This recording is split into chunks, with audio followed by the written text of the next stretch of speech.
Okay, guys, we are live. So for those listening at home, welcome to the Dungeon Musings YouTube channel. My name is Kevin Madison, and I'll be your friendly shop steward today, because today we are carrying on with our ongoing campaign playing Paizo Publishing's outstanding Pathfinder 2nd edition. And we are playing this game in our custom setting of the Spires of Paridar, a setting of a Coalpunk setting of industrial, occult conspiracy, class disparity, and industrial progress. And with me today are the stars from the Spires of Paridar campaign. I'll go the Illuminators themselves. I'll go the order I've got you guys on the screen here. Why don't you tell us who you are and who you're playing today? First up, we've got Sean. Hey, I'm playing Golag, son of Doc. He is an orc witch detective. Very nice. He's a model for artistry, too.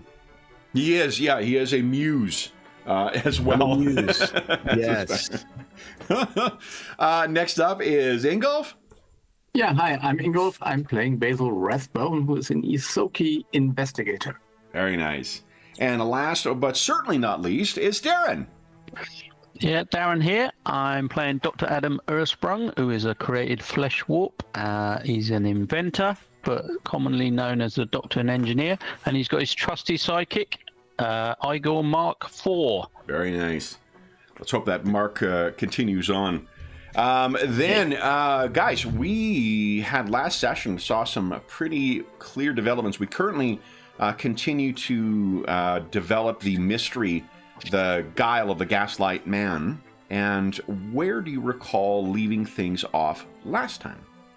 If I can find the street. Oh, I think it's this one here. Let's see. Tis. I'm sorry, go ahead, guys. We basically, the doctor had sedated Ransom Babwell at the clinic and left them to look after him. Dr. Risewell and Cyrus were sort of looking after him. Basil managed to track down the location of this Zane Saxon through his unknown network that doesn't exist. It was a surprise to see how he did that, because I mean it seemed to come out of absolutely nowhere.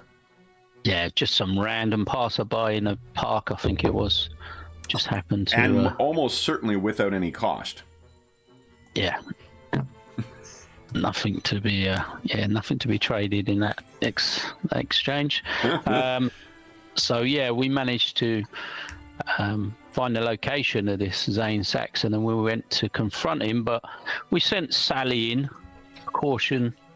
Precautionary, we sent Sneaky Sally, as we like to call her, in to check out the safe house and try and locate the children so we could rescue them, but Sally wasn't quite on form, if I remember rightly. It was, I think there's at least one nat 1 in the mix there. She did fortunately catch herself with that nat 20. But yeah, nat 1 on thievery of trying to break her way in, and her... I think she took quite a smack from... She did indeed. Zane Saxon. Did I roll justifying Basil's description of Zane's martial fortitude? Yeah. I think because she was flat-footed, it was 60 points of damage she took in that one hit. Wow. Yep. So she is perhaps scrambling along the roofs trying to get her footing, and that is, I believe, where we're picking up our session. Mr. Saxon has rolled initiative. Let's have everybody else go ahead and do so. I think Basil flinched as Sally got hit. Oh, yeah. Well, she nearly went off the roof, too. And it's only by virtue of kind of grabbing the last. That nat 20 would have been like grabbing the edge and holding yourself around. Yeah. I don't think you have to click on your token, but nothing is lost in doing so either. Yeah.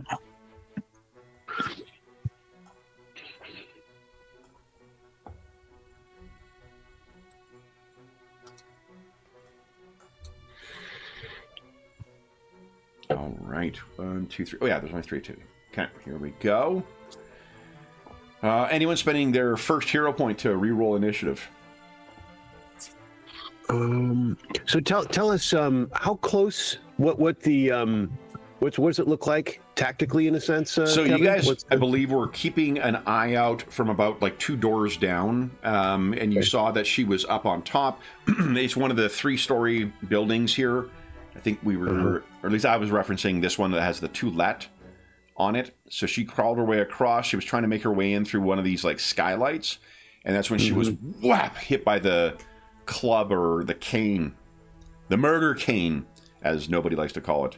And we don't see him, right? We haven't seen any of this. I think you've heard that blow on Sally. Yeah. You've seen her scrambling around. So there's no obvious, threat right now, but it's worth, we're going to go into a potentially violent encounter. It's worth tracking it on a round-for-round basis.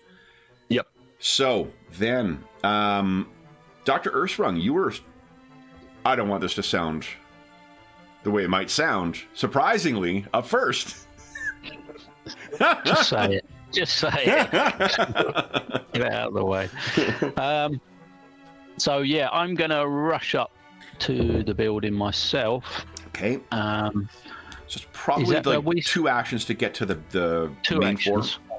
Like it's 2 storefronts, so probably 2 actions to get there.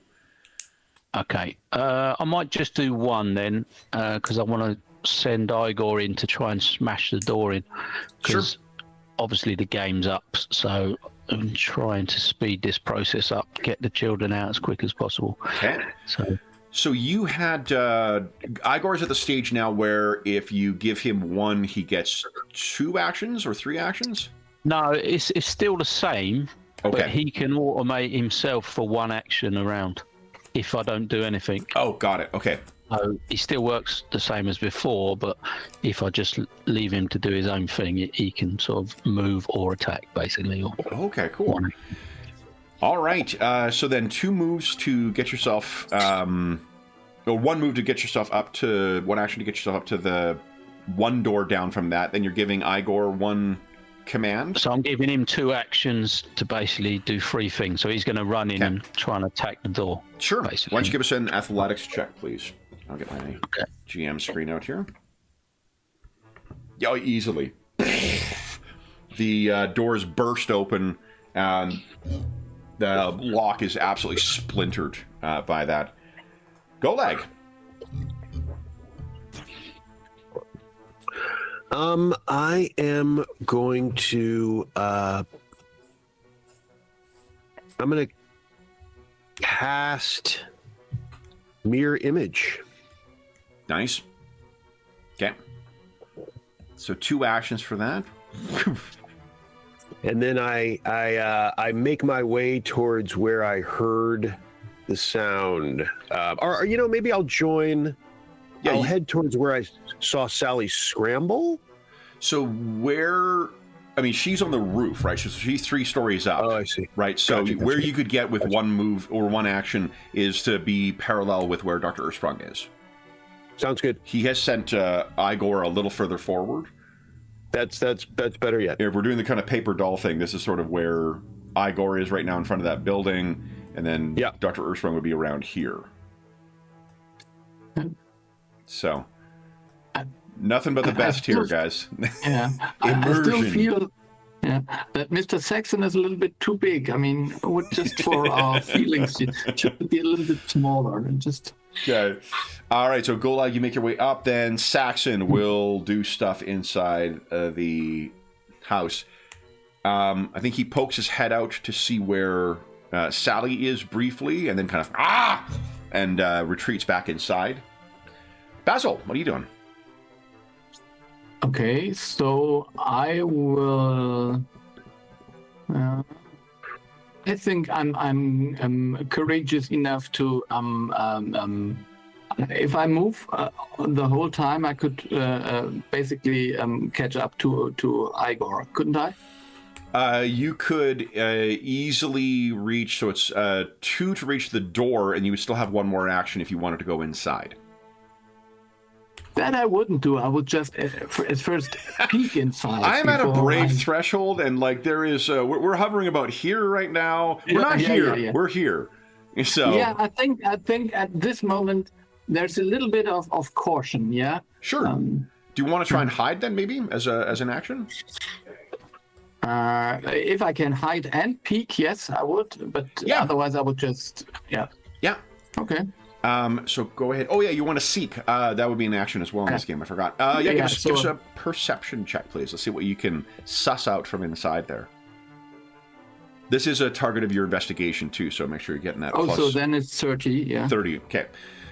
You can definitely tell he is clambering his way down. It sounds like he is coming down from the 3rd floor down to the 2nd floor, and he's just bellowing out like unintelligible things. He's not speaking a language at this point. It's just fury that happens to be coming out of his mouth like a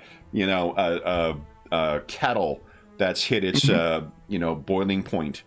Then it is Dr. Ursprung. What are you doing? I'm going to move up to the doorway firstly to try and assess what's going on. Is there any sound of children like screaming, shouting, crying, anything like that? I think the house? Basil, if you got not quite a crit, but actually you probably did get a crit for that. You would have heard over the sounds of all of that, clatter, you would have heard the sounds of children on the 2nd floor, Basil. Mm-hmm. So I would just... Yeah, he can communicate that to you for free as you come running up. Yeah, okay. Okay. So yeah, I'll run up. I'll use my second action to run up to the 2nd floor, and Igor will run up with me. It'd be 2 actions to transit each floor, because it'd be like one moving across the distance and then one moving up the stairs. Okay. So two actions would put you at the top of the stairs. Okay, so I'll go up the stairs, and Igor will just spend 1 action, trying to go up the stairs. I mean, you still have one more action, if you'd like, or were you planning on trying to find where these... I had to get from next door to the front door first, so that was 1 action. Oh, right. I was slightly behind. Okay, so Igor is at the base of the stairs right now. You were at the top, and you can quite clearly hear there's a room to the side here where you can hear the sounds of kids crying. And Saxon is almost like he's basically at the foot of the stairs, so he's going to be at the same level as what you are. Okay. Then it is Golag's turn, all 4 of him.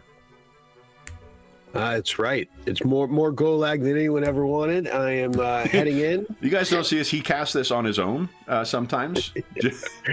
Just at home. Yeah, in the study. Front of 4 mirrors. Yep, exactly. And paintings. Don't forget the paintings. So I head in, and how far did... 1 action to get to the base of the stairs on the 1st floor or the main floor. We're once again into the British North American ground floor conundrum. So the ground floor, precisely. You have 2 more actions from when you hit the base of the stairs. There'd be 1 more to get to the top where Dr. Ursprung is. Oh, you were with Dr. Ursprung too, weren't you? So it'd be 2 actions: 1 to get to the door, 1 to get to the base of the stairs. If you want to join Dr. Ursprung, that's your 3rd action. I'll join him. Okay. So the 2 you were up top. Then it is Mr. Saxon's turn. So it'll be 1 action for him to clamber down, and you guys can picture it's a bit of a standoff with you at one end of this hallway, he at the other, the door to the kids in between, and his face is twisted in rage, and he seems to just be filling up this, like almost puffed up and filling up the hallway. He snarls and spits something out at you, but again, it just is rage. It isn't language, but the intent is clear. He will spend 1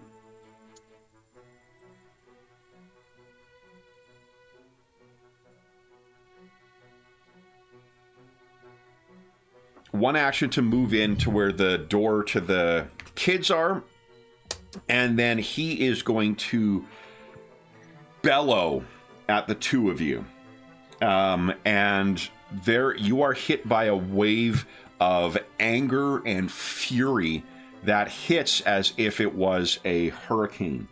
Would you each give us a reflex save, please? DC is 28. Oh, that's so close, Doctor. You guys want to hero point those, or take the hit? That's going to be hard to make that. Me too. I need an 18 to hit that. I will take it. Okay. Yeah. Let's do damage here. If you have resistance to psychic damage, then you'll be able to apply to some of this. Nobody? No, I don't think so. Okay. So the what would that be in the form of? That'd be under your like resistance. I don't think feat? any of you guys do, but if you have, there's like spells that can give you resistance to different things and certain things. The Flesh Warp are the only one that I thought might have that because they've got some unconventional like ancestry abilities, but no, I haven't got that. okay. All right. Then, so each of you will take let's see here. This is the just regular damage. Is 10 points of regular damage, and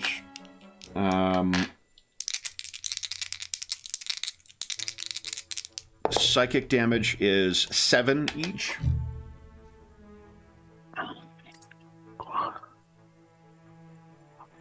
And you are actually hit with a wave of... Again, he's a creation of will, and they have warped it around. You guys are hit with a wave of blinding rage that has immobilized you. You can make a will save at the start of your round. Oh, the end of each of your turns. But you can feel it roiling around in you, in your mind. You're held in place, immobilized by this. And you feel like you're going to be taking further waves of psychic damage until you get yourself free. So, next is Basil. You've heard this shout. Yeah, damn it. You've got this, Basil. You've got Yeah. I will be the one to topple him. I'm sure. Did you have temp hit points, Skullleg? Of some I kind? had temp. Yeah, I had 13 temp. Okay, that's From False Life. From that right. false You life cast last that, time. Awesome. Okay, cool. That's what that False Life's for. I thought so. There it Yeah. is. Yeah, We yeah. spent all that time looking it up too. Yeah. So I guess I will. Yeah, you're at the door, so it'd be 2 actions to get up to the second floor. Yeah.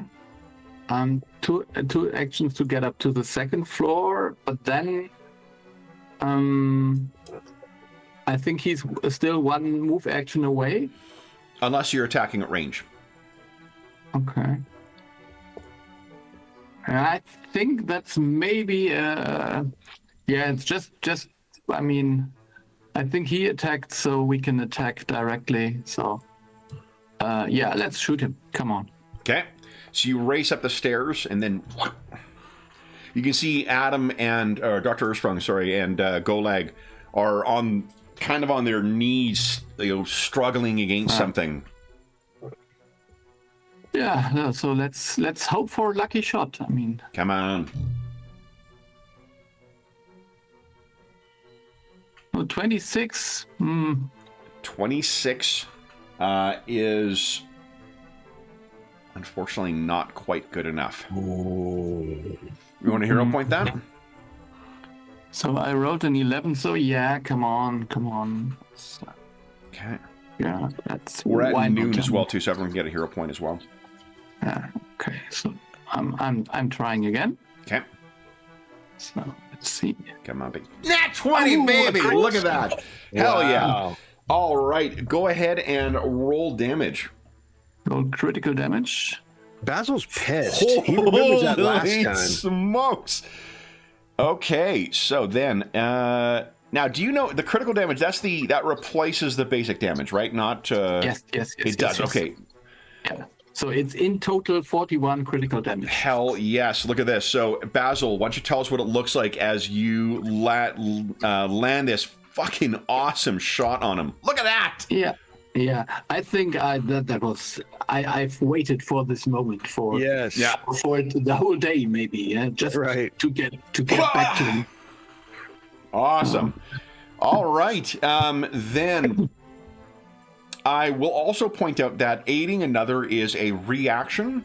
So if you wish to assist anybody in trying to, if you can think of any way to assist them in trying to recover from this rage immobilization, you can do so on their turn. Yeah, okay. Okay.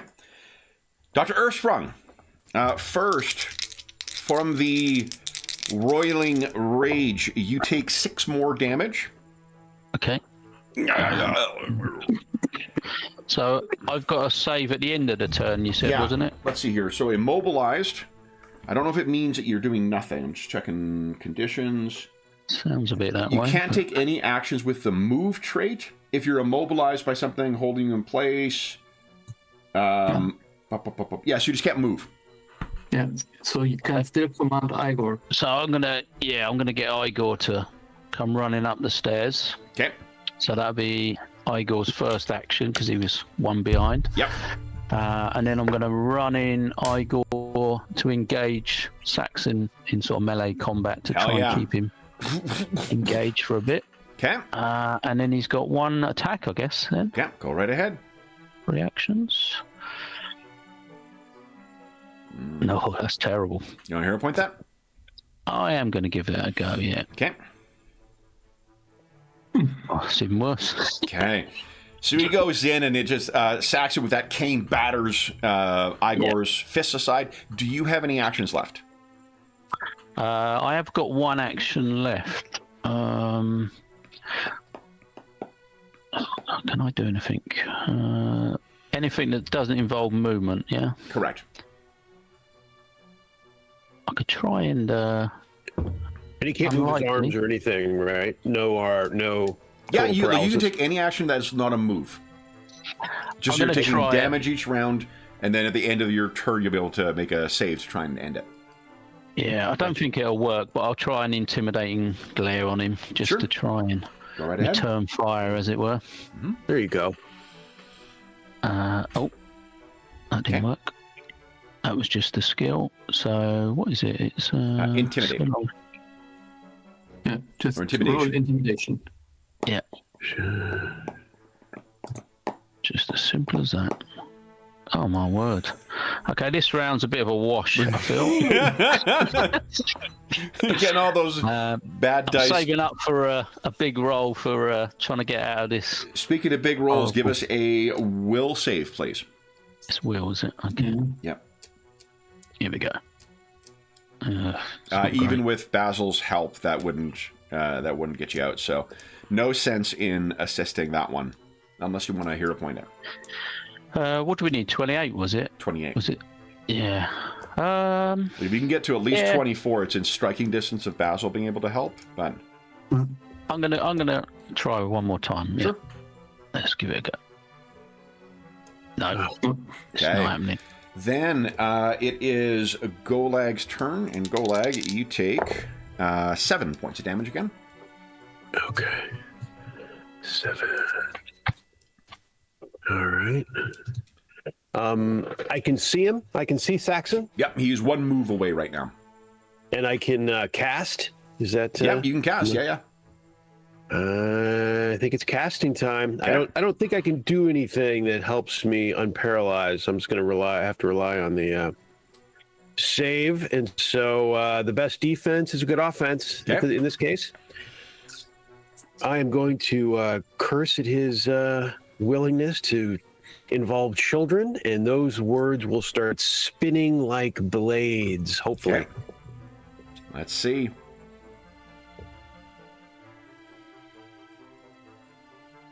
Okay. 24 against, is that against AC? That's a great question. Let's see.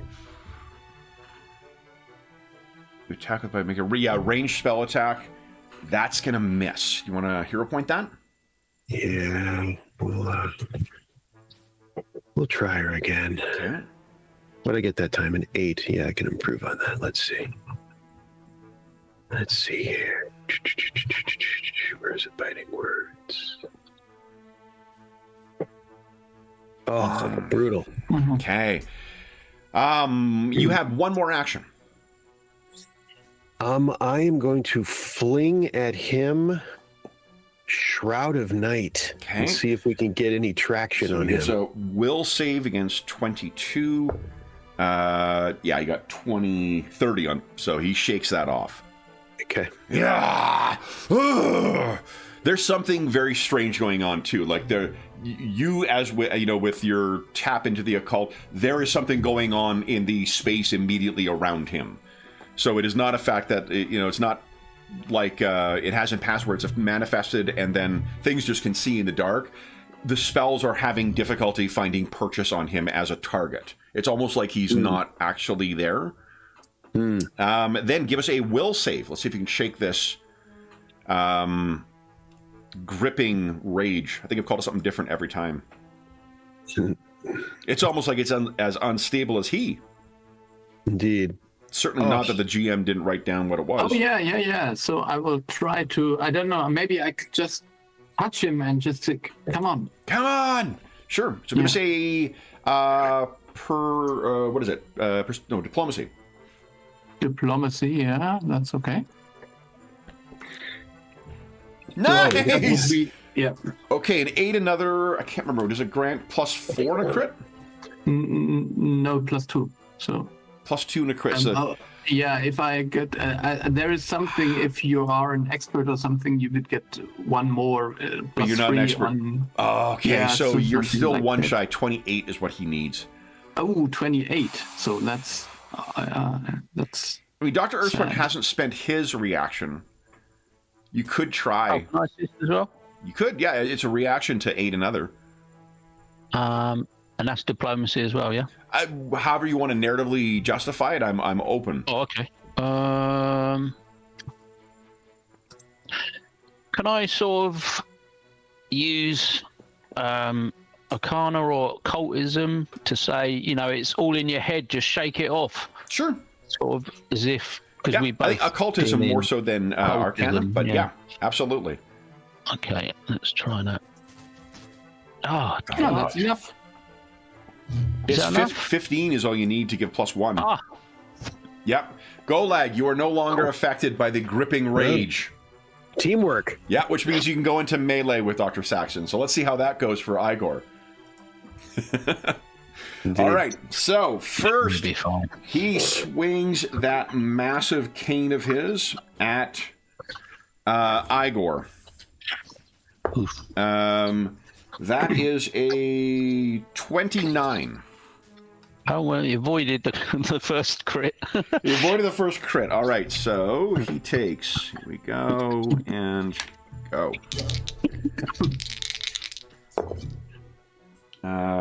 He takes 26 damage for the first hit. 26. He's going to bash him again. Oh, I got to tick down something. He can use that rage again soon. Second attack is a 23. That just hits, yeah. He's 22. Yeah, he's not high. That is 25 damage. Okay. And his final one, go, nat 20. Then... That could be the end before I go. Let's see. Oh, shit. Is that a 9 or a 6? Where's...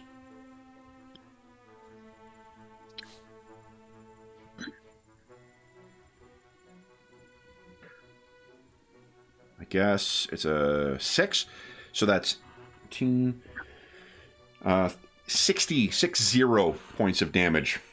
Ah, he's just got him by 31. Yeah. So Igor is reduced to scrap in that first exchange with Mr. Saxon. He then bellows at you all. And Basil, it's your turn once again. Oh, yes. Okay, so let's hope for the better. So, is there any possibility that we could somehow spread? I mean, I don't know how much room there is to run around him at some point. He's sort of so. filling up the hallway. So if you have an idea of how to like I don't know, scramble along and try and leap behind on the banister or something like that. Where's the room that the children are in? Midway between the two of you. He's positioned himself basically at the door right now, though. Yeah. So running in is probably not the wisest choice. So I would say I would go for a strategic strike. Okay. So you're moving directly in on him? No. So just devise a strategy. Oh, okay, yeah. So I'll shoot again at him. Yeah, and then it's one to reload as well? Yeah, so 1 to reload, 1 to use the strategic strike. Okay. I'll see the to devise a stratagem, which will make him flat-footed for Golak as well. Okay. That could be very helpful, I hope. Indeed. So let's see. So that means my attack will be -2 total. So 24 is not enough, I suppose. 24 is not enough. You want to hero point that? Yes, I still have 1. Yeah. Yeah. It's even worse. All right. Luck is not on our side. Yeah, I think that the gun jams.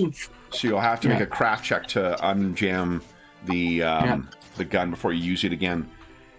So he isn't flat-footed. I mean, basically, I think I wouldn't have the gun wouldn't jam, but it doesn't matter because the idea is that this is a strategic thing. So I didn't spend the attack. You didn't actually shoot. Yeah, because he miscalculated so much that he didn't even shoot. Because the idea is that you make the strategy check and then use it instead of the attack. So that was you remember this, how this works? Right, but like you still use the attack though, right? Can you click on the ability? Let's just take a look. Yeah, no, I still have I still have an action left each. So wait a minute. Well, you reloaded. Doesn't strategic strike cost 2? Oh, drive strikes are only 1. Okay. Yeah. Okay. If you strike later this round, right. Okay, so you've got 1 more action. Yeah. Okay. So what would you like to do? That is an interesting thing.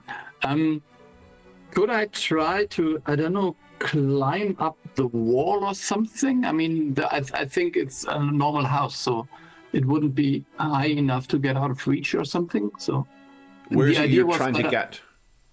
Yeah, so I was trying to get somewhere where I could maybe move around him so that we could. Unfortunately, it's in like a narrow, Victorian-style home. So so no but choice. Hold on, yeah, but okay. I think you can use acrobatics to tumble through, can't you?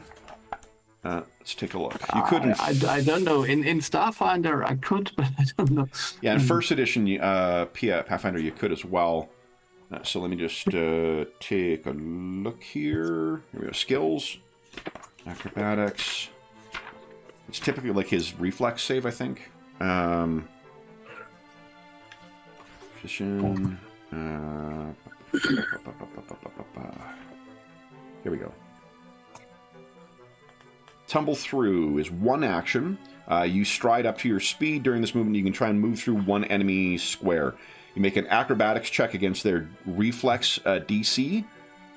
And if on a success, you move through the enemy's square, treating it as difficult terrain. Failure means your movement ends and you trigger reactions as if you had moved out of it. Yeah. I think I'm not fast enough for that. So. Oh, okay. I don't know. Maybe just. I think. What's your move? Isn't it 25? Yeah. You could move. Yeah. If you're successful in this, you could move to the far side of him if that's what you wanted to do. Yeah. Just it's a bit challenging. On the other rolls, I might need a 14 or 15. No, I'm not willing yet. So okay. So anything with that last action? I can't no, I can't think of anything other than just trying to move a little bit to the side so that maybe he, I don't know, maybe he can not get us all in his burst, but I don't know. Maybe So let's make that. You are moving behind Dr. Ursprung and Golag. Yeah, that's probably a wise thing. Yeah. So Yeah. wait a minute, right. Adam. I have an idea. Yeah. Dr. Ursprung, you are hit with a wave of rage, 11 points of damage. I have an idea. You're a meat shield. Right. What would you like to do? Now this is a question. Am I able to explode Igor even though he's gone down? That's a good question. I don't know. Does he? Can you click on the ability? Let's see what it says.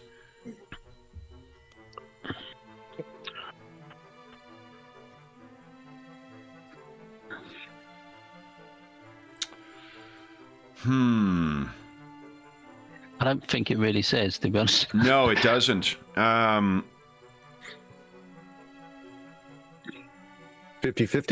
Yeah, I don't know. A panic roll? A panic coin flip? So it's a traits is what I'm wondering if it's going to assist us in this. Inventor, manipulate, fire. Because it doesn't even say range on that. Let me grab. It's a 5 foot.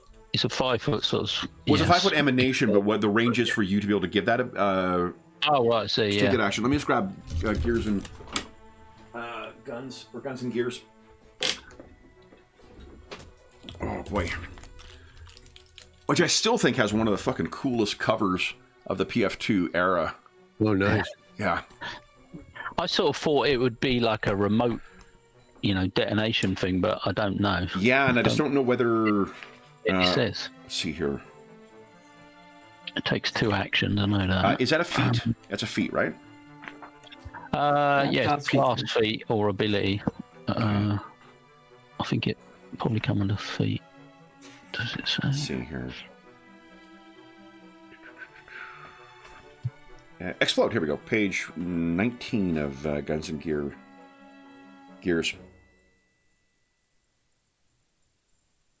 I don't know if it says any more than it says here. No, I think it's likely there. I'm just wondering if the flavor text leading up to the description, because what they've posted is the actual action itself. Yep.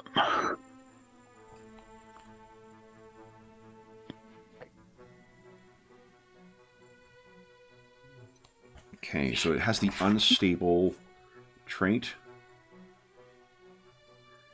Yeah. Manipulate and unstable. Yeah. Manipulate just means that you're subject to reactions. Oh, okay. Yeah, to take an unstable action, you must be using your innovation. If you have a minion innovation, some unstable actions are taken by the minion instead. In these cases, only the minion can take the action, and the minion needs to have been commanded that turn to take the action. That's a no then. I think it's a no. Yeah, I just wanted to be sure that it was a constructive no.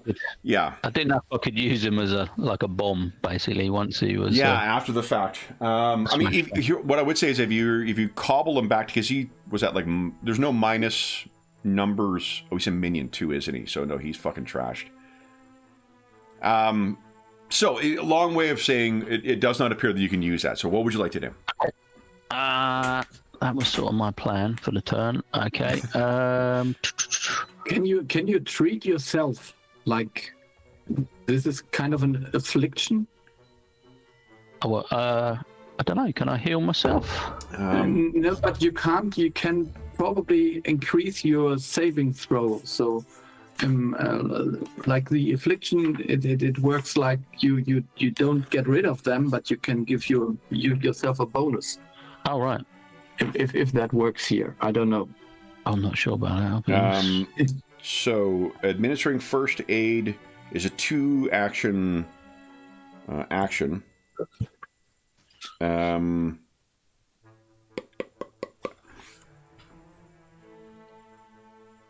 Yeah, just the dying condition that you lose. You can prevent bleeding. You can't use healing to get rid of that. At least not that I can see. Poison, disease, that stuff, but not a magical kind of thing like this. Can I use battle medicine just to patch myself up Heck yeah. temporarily? Yeah. Yep. So I should try that, I think. Is that 1 or 2 actions? Battle medicine just lets you use administer for... Oh, no. It's just 1 action, I believe. Okay. Yeah. Yeah, it's got a 1 next to it. So, Okay. At the level. That's the level. But, yeah. I think it's just 1. It's treat wounds, basically. Which is 1 action. Let me double check. Yeah, treat wounds. I think you're right for battle medicine. Yeah, it doesn't say it takes more than 1, so... Yeah, so go ahead. It's 1. Are you taking the assurance? Wondering whether to assurance or... Yeah. Because I've got a chance of getting a crit if I don't use assurance. Mm-hmm. Which means I get 4d8 instead of 2d8. Battle medicine is 1 action. Page 253 of the Cool. player report. It's just I've been rolling so bad. You'd think I'd roll 1 good one, but I haven't got... No, I'm going to go for the assurance. You know what? You've fortunately, because we had to look things up, everyone gets a hero point. It's 12:30 my time. So. Oh, that's just odd. Right, I'm going to roll then. So it's a medicine check. So I need a 30 to get a crit, basically. No, so it's just 2d8 plus 10, so it's what I would have got anyway. So that's okay. At least I had a chance. You're an expert in medicine, right? Yeah. You could have rolled against a DC 20 to increase the hit points regained by 10, or were you rolling against a 15? If you, the way you frame, rolling against a 20, but I got it down as 2d8 plus 10. Yeah, so that's correct. Oh, that is right. Yeah. You can roll against the lower target number to try and fish for that crit. Oh no, I was just going for the 20 and hoping for a really 2d8 good plus roll. 10. Yeah. Oh, nice. That's great. Okay, so that's 1 action. Patch yourself up. You got 2 more. What are you doing? Am I close enough to Guile to try and patch him up as well? You could. Guile's only taken 9 points of damage so far. He's not that low, is he? Yeah. No, it's Igor that took the brunt of it. I should try my intimidating glare again. Okay. Because I'll keep rolling. I appreciate you letting us know the rules once again. He's got me flustered, this guy. 22 is unfortunately not going to do it. No. 1 more action. I don't think I've got anything else left. I think isn't defend an action? Is that an action? I don't know. I might be grasping at straws here. That also is 1 action. Grasping at straws. It's also something that... Let's see here. Playing the game, attack rolls. Here we go. That's exploration mode. Where's the getting hit with shit mode? Here we go. All right.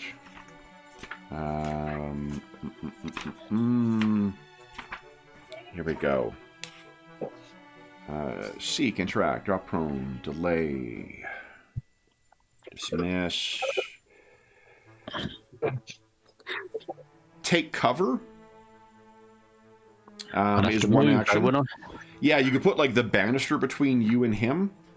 I thought I wasn't allowed to move while I'm... Oh, fuck you. Never override. mind. I'm just taunting you with stuff. Yeah, unfortunately, you don't have enough to...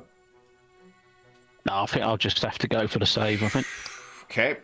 So go ahead and give us a will save. It's a will save, yeah? Yeah. Whoa. Nice! There you go. And it's gone. Ooh, nice. Okay. Then it is Golag. What are you doing, Golag? 3 actions.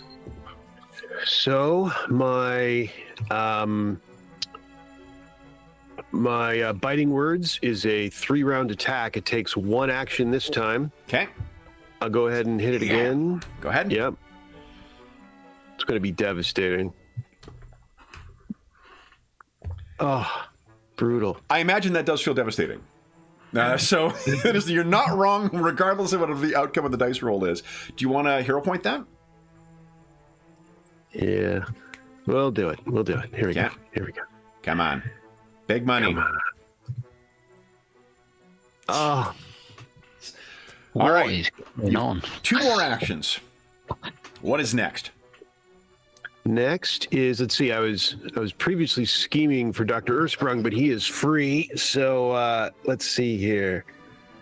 I am going to man, we got to put something on this guy. I'm going to cast with my next 2 actions. I will cast Rouse Skeletons and Call from Below. Okay. Let's see. All right, rouse skeletons. Misshapen skeletal forms erupt from a solid surface, such as a stone floor. Good for them to tell us what a solid surface is if you don't know what that. The area they fill is difficult terrain. Their grasping claws deal 2d6 skeleton damage, 2d6 slashing damage to creatures on the ground in the area. Basic reflex save applies. Okay, so let me make my save here. And there's no way that's the correct save. It may have defaulted when you drag and drop that in to be arcane or divine instead of being occult. So maybe just check the spell and see if it's set to that. Okay. Okay, because it should be, because I think your save, whatever the previous save was, that was the correct number for,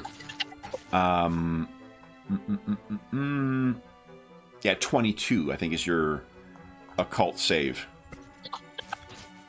So, but that's one frustrating thing that it does with the Pathfinder 2 catalog is when you drag and drop in, it'll go to either arcane or divine at a default, regardless of whatever kind of power the spell is. So I need a 22 reflex save. Okay. Let's see here. I got a 32. So they come up and their things break against him. But then it is, I think, is that it for you, Golag? That is it for me. Okay, Mr. Saxon. It is difficult terrain, and does he need to make a check when he's moving through it? Doesn't say so. Oh, wait. No, it doesn't say so. Yeah, I just had the start. Okay, so he starts stomping forward through this stuff to one action to engage with you guys. And then I think, I'm going to make a Arcana, or I'm going to make an occultism check for him and see if he recognizes the spell you have active, Golag. Because I think his obvious target would be Dr. Earthsprung if he's going to probably miss you. Okay. So that is a success. So Dr. Earthsprung, he's bringing that cane up towards you. Oh, I got to count down the rage thing as well. And that is 28. Yeah, I've only got 23. Okay, so hit, not a crit. Mm-hmm. Okay.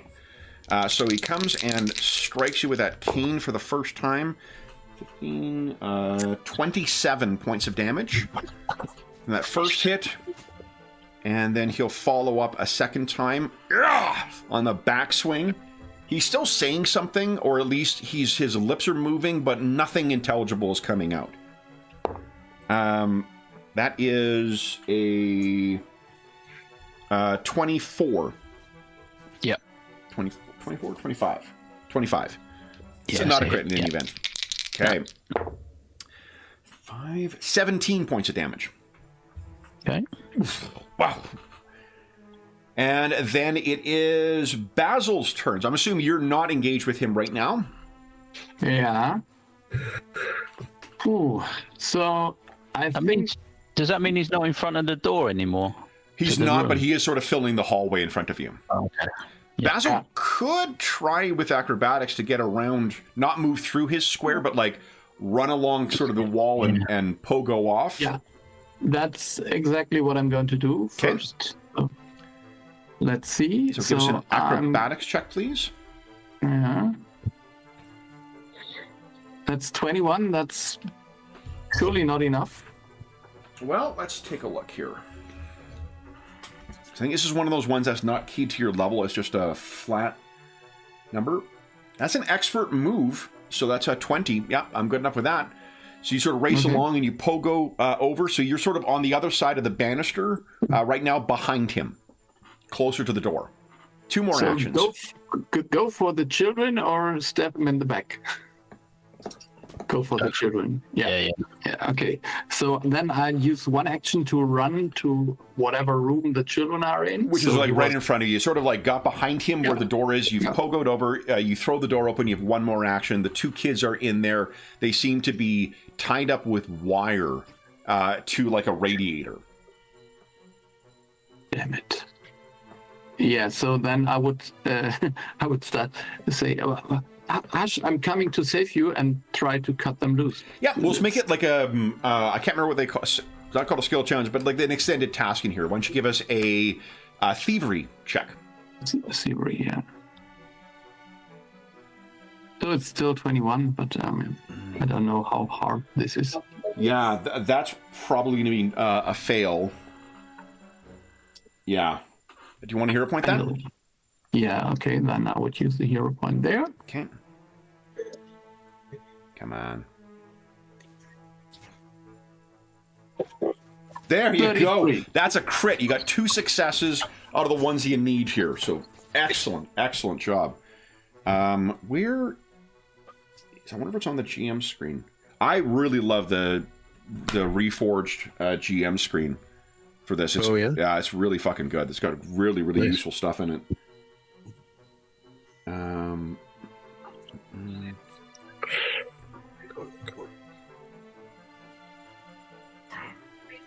You know, they've even got on here, this is a non sequitur, they've even got what the legacy definition is and what the remaster term is.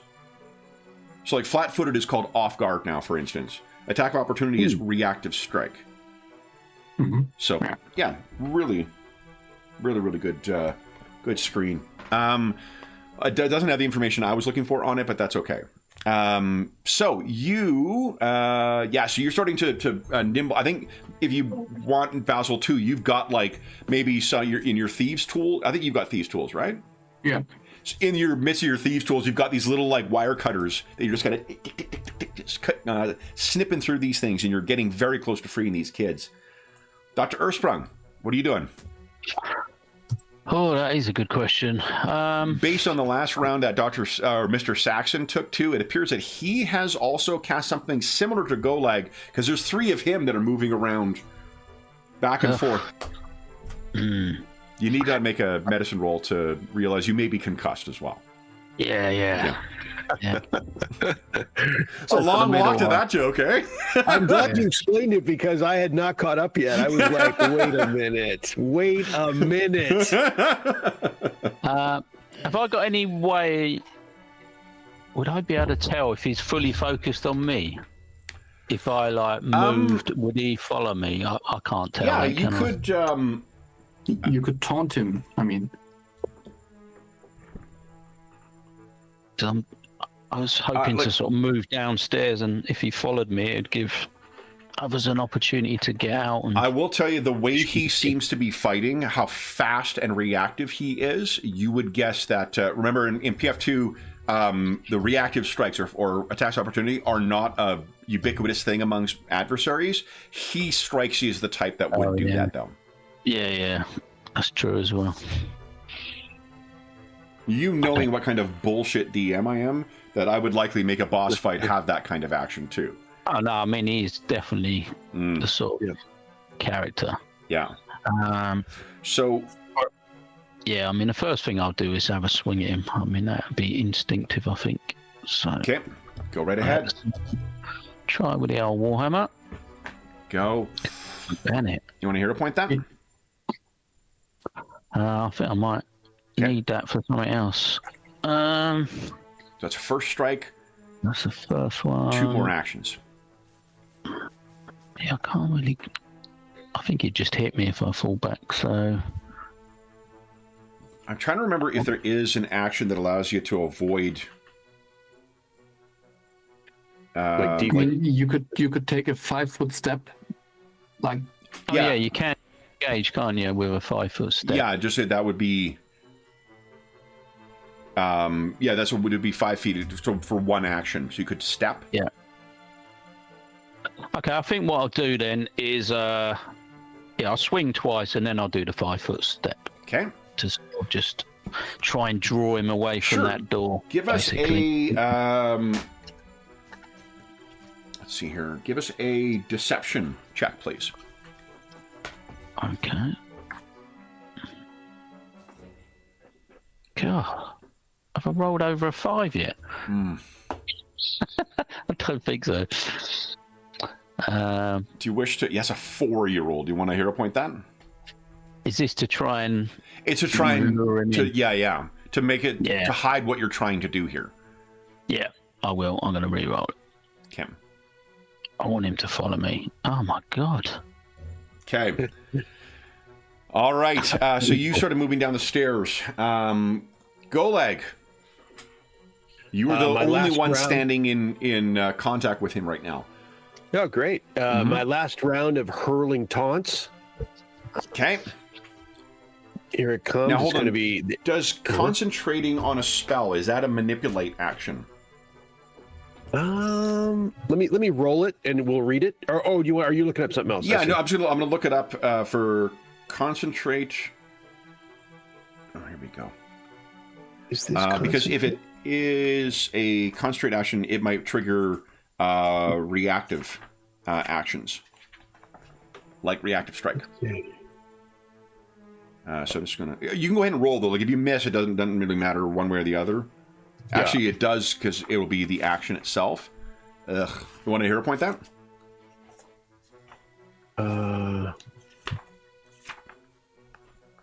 Yeah. Okay. Ooh. Let's see. Oops. Ugh. Okay. Holy smokes. If we set our dice D8s or something. Yeah. Okay, so sustain. Sustain is the concentrate action. It does not have the manipulate trait. That's good. Okay. Okay, so that maintaining this thing, you're hitting him, but again, like it's getting lost in the cacophony of swirling emotions around him. 2 more actions. What would you like to do? The roused skeletons continue, and I think that's a constant. That's a cost me 1. I think action. That's another one. Okay. So he'll have to make a save again. Sustain. Sustain was the word I was groping for. Yep. They've actually changed it as because it was concentrate before. It's sustain. Yeah, but why did you keep it up? You already moved out. It's a 20-foot radius, so I think he's still within it. I see. Yeah, he'd still be within the range of it. I'm a very high-level character. I don't know if you're aware of this, but my spells follow my foes. You know what? Basil, give us a reflex save. Yeah, that's... Yeah, shit, because you would have moved through that. Yeah, okay.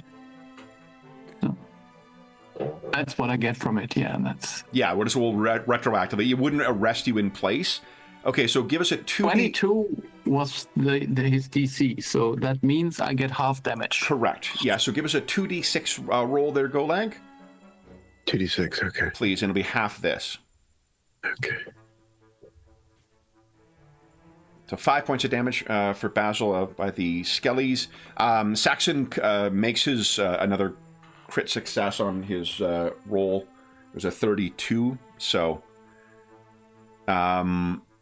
no damage from the Skellies. Oh, no damage. Gotcha. Hold on, 4 plus... No, sorry, it's half damage. Go ahead and roll 2d6 again. Would he have taken half damage last time? No, I rolled 32 last time. I rolled a 20. Very good.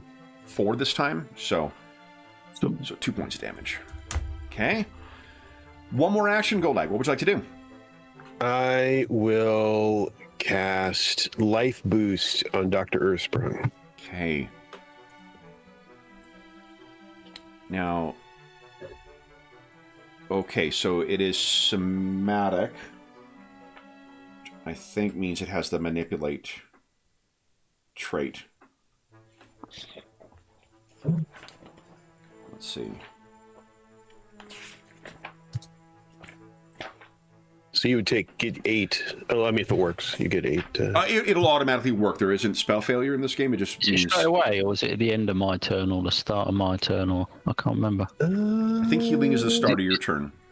Is it the one that so. ticked over? Yeah. Oh, yeah, you know what? We looked this up.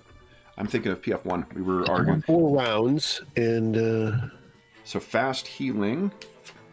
I'm just looking in the traits at the back here. Oh, is it fast? Beginning of its turn. A creature with this ability regains the given number of hit points each round at the beginning of its turn. So it's not till next go. Okay. Okay. And... sorry, I was looking for the somatic component. Let's see here.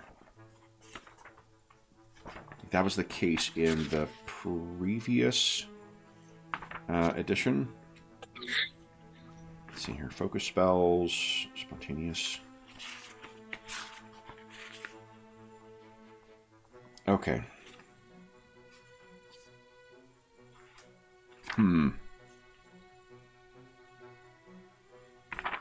Just looking in the spells section. Casting spells, here we go.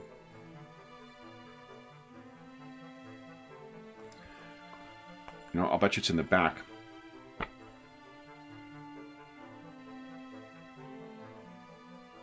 I would have lost that bet. Because it's not back there. Did they change the name of somatic?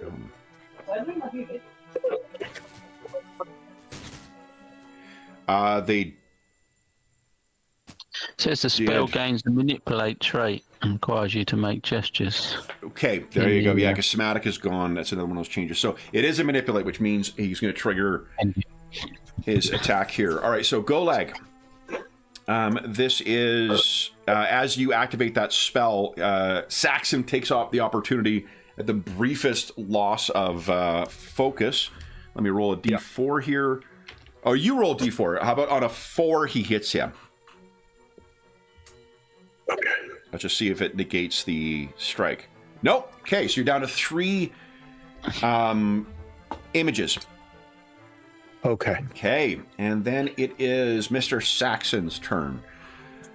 First thing is he's going to try and hit you, Golag.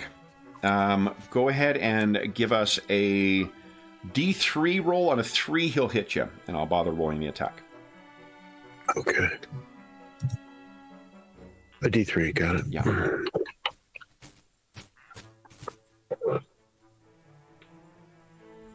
One more of your image is gone. Okay. A second attack on you. This is a D2 now. On a 2, he hits you.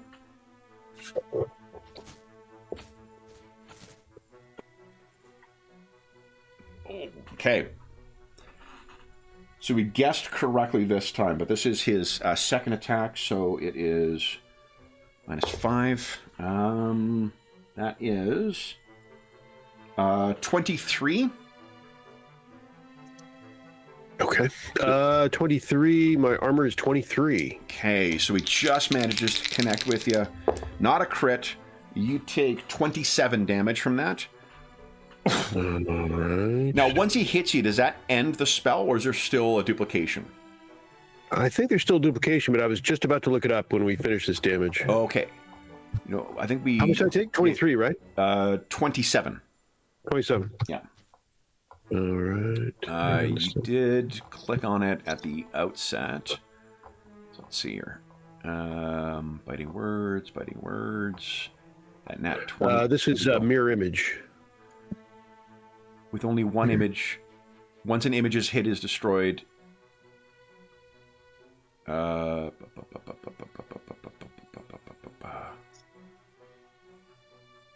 Oh man, if it's a crit success, it destroys the image and then it would become a regular hit on you. That's interesting to know. So I should have actually rolled the attack on those other 2. Or the first one. Let me just do that.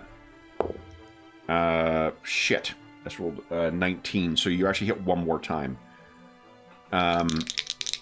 Do they don't draw blood, do they, these attacks? You mean like would trigger one of mine? That's why I asked. Oh yeah, most definitely. These are powerful enough contusions that they would break skin. Okay. I have a reactionary spell. If it draws blood, then it attacks him. Yeah, if you wish. Sure. I'm just gonna roll damage for that other one. Yeah. Well, 24 points of damage from that first hit. Okay. Let's see. Blood Vendetta. Nice. Okay. That was the name of my Danzig cover band in high school. Right. All right, so I need a will save against 25. Oof, it's a tricky one. I did succeed, but not crit, so half persistent bleed damage. Give us a roll of 2d6, please. Let's just roll 1d6. It's probably easier. Okay. What does your Blood Vendetta look like? I think the blood that I bleed like zings at him and like, kind of like a bullet sort of thing, and pops him like. Yeah. Okay, and then you took 24 damage as well from that first. All right, 24. Then he has one more action left. Oh, I got to tick down my rage thing. He's gonna bellow, no! And because of the difficult terrain that you've sustained, he's only able to get to. Oh, he has to. Oh, he did make a save. Yeah, he's only able to get to the door where you can see Basil is freeing these kids. Okay. But he is filling that door, Basil, and you can hear his voice just filling the room as well. The kids are freaking the fuck out. And he is bleeding right now, so let me put that reminder on. And then it is Basil's turn. What are you doing, Basil? Yeah, but I mean that shouldn't stop me from freeing the kids, I suppose. I would hope not. You kids got this. We're out of here. That's enough of this. Oh, okay, man. so let's try to. So Kevin, what did we determine on my mirror image? I still have one dancing around, or no? Yeah, it's only when I should have been rolling the attack rolls on them, because it's when they attack and he hits. I just assumed that he would have gotten the hit on those. So you still will have one mirror image left. You still have a D2 you're rolling. Sounds good. That's awesome. Okay, let me check one thing here. Here we go. All right. That is one more victory point. So you have 3 in total so far. You need 5 in order to get these kids free. So that was only one action. You have 2 more actions. Step. What do you want to do? Okay, so yeah, it feels like massively stacked against us here. Get him, Basil. Get him. Get the kid. Yeah. Whatever. I will tell you, it is a poor rat folk who blames his tools. Yeah. Come on. Yeah, but yeah, I mean, I would. Basil would continue, but. Okay. Seems That is 24. one more. You have one more you need. Okay, so last action and doing the same thing again. 22 is. 22. This is part of your investigation. Are you including that? Yeah. Then it's 23. Then the kids are free. Yeah. Okay. Okay. Dr. Ersprung. Okay. You get your points back, Dr. Ersprung. Oh, so I do that at the start, yeah. It's time. 8 you said, didn't you? Yeah. Okay. Okay. So I'm going to have to move back into heal up Golag, aren't I? So I'm going to have to move first. Okay. So it's one And action then to get I'm up to where Golag is. Yep. And I'm going to try a battle medicine. I'll try a 20 DC battle medicine. Okay. If you keep talking for 1 minute, you'll get a hero point. Well, I mean, I'm having a bit of problem with my mouse at the minute. I'm just. Oh, there you go. Nice. Hang on. Pretty strange. It's just weird. Yeah. It's not even wireless. I don't know what's going on. Huh. That is Right. very, very strange. Hopefully you'll resolve it in 3, Yeah. 2... Oh no, it's coming up now. It's coming up. The roll's coming up.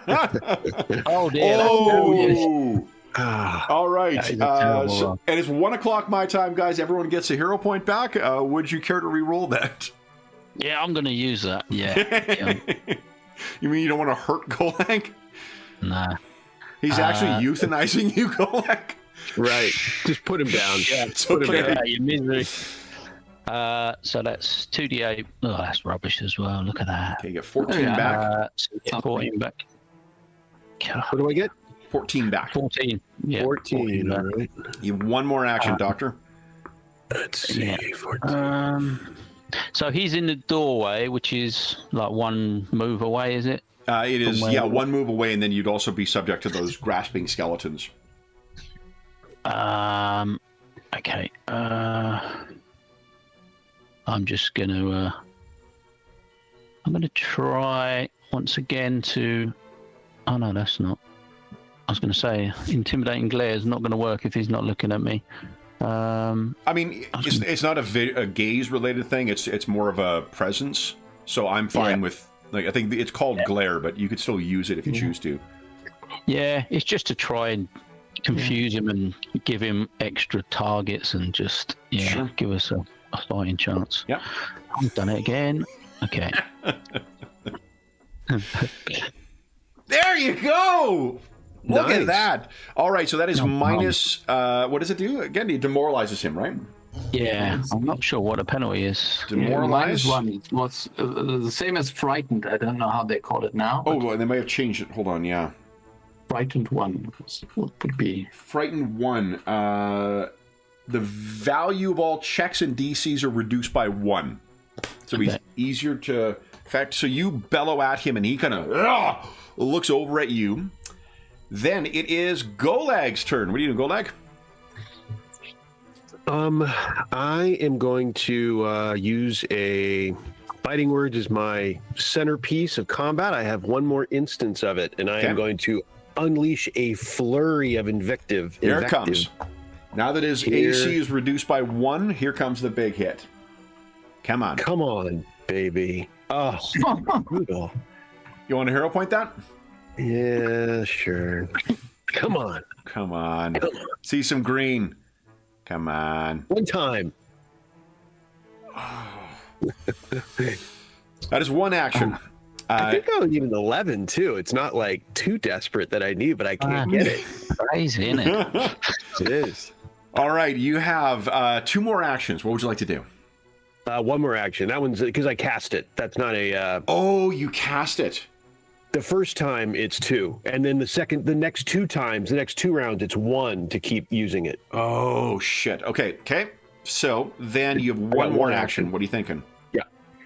I think I'm gonna go ahead and. Can I even see him? I can see him. right? Absolutely. Yeah.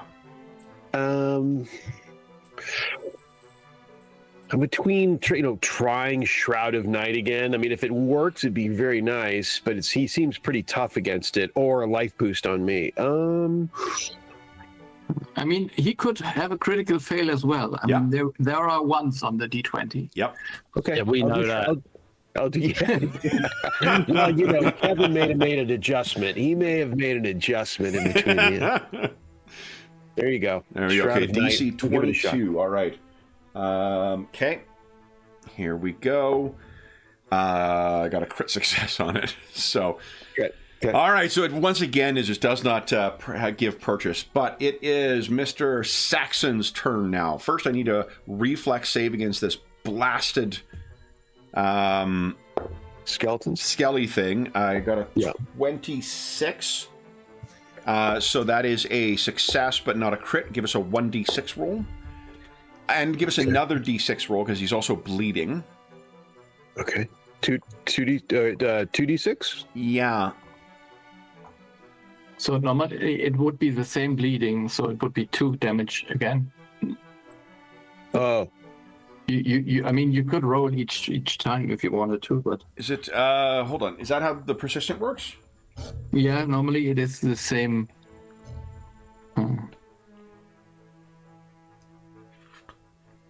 Oop, wrong thing. Come on. I have too many open books here. All right, so it's 1 point of damage from the skellies. And... Here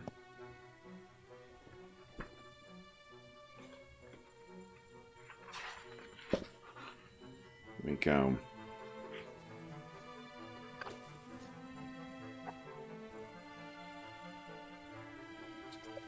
You roll any damage anew each time.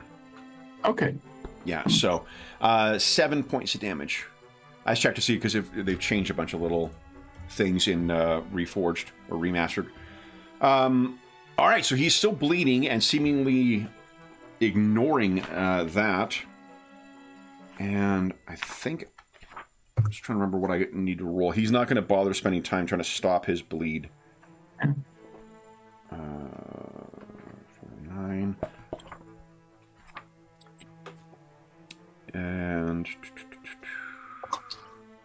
bleed damage.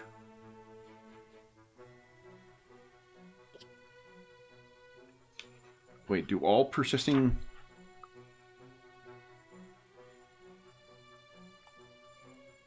I'm trying to remember what you roll for getting rid of persistent. Normally it is a flat d20 roll and you need 15 and more for it to end. To end, unless you're actually paying attention to it, right? Yeah. Yeah, okay. All right. So then, on his action, first thing he will do is move in on Basil. Second thing he's going to do is try to hit Basil. He does have -1 to hit because of the intimidating influence of Dr. Ursprung. And, that is a 23. Yeah, that's exactly a hit. Oh, no. Ooh. All right. So not a crit, though. So there is that. That is 18 points of damage. And then he is going to follow up with that again.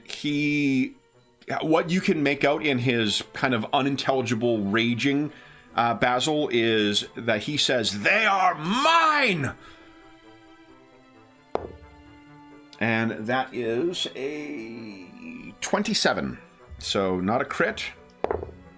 Basil, you take, that is 41 points of damage from that second. 41, yeah, okay. So that's... I rolled pretty well in his damage roll. Basil, you're up. What are you doing? The kids are free. Yeah, but he's blocking the exit, or at least... Is there a window? I don't know. In here, no, this would be in the middle of it, squeezed between the two buildings. You could try and you break could have through the wall. hurled them out the window. Just hurled them. There is no window. Yeah. I'm just kidding. Yeah. And the other problem is now there are these skeletal hands which don't allow the children to run out. So I don't think he maintained it last round, so it'll be gone at the start of Golag's turn. Oh yeah, he didn't use an action. So that's good. Do you want to delay, Basil? Until the skelly hands are gone? Aren't they gone already? Golag didn't sustain it. Oh, they would be gone. Yeah. Which means you take 1 point of damage. So,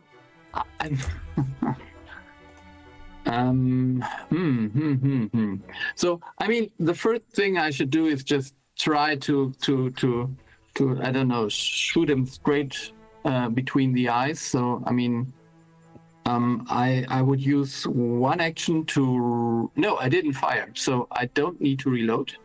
Okay. Do you remember whether using a range attack is a manipulate action?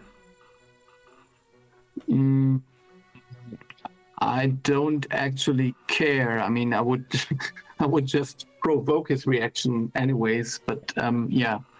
Right now, it's just to devise a stratagem, so unless I fire, it wouldn't be. Okay. So I can at least roll and see if I would fire.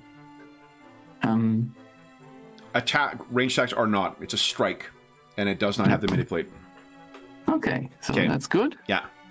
So, but then I would try to outsmart him. You got it.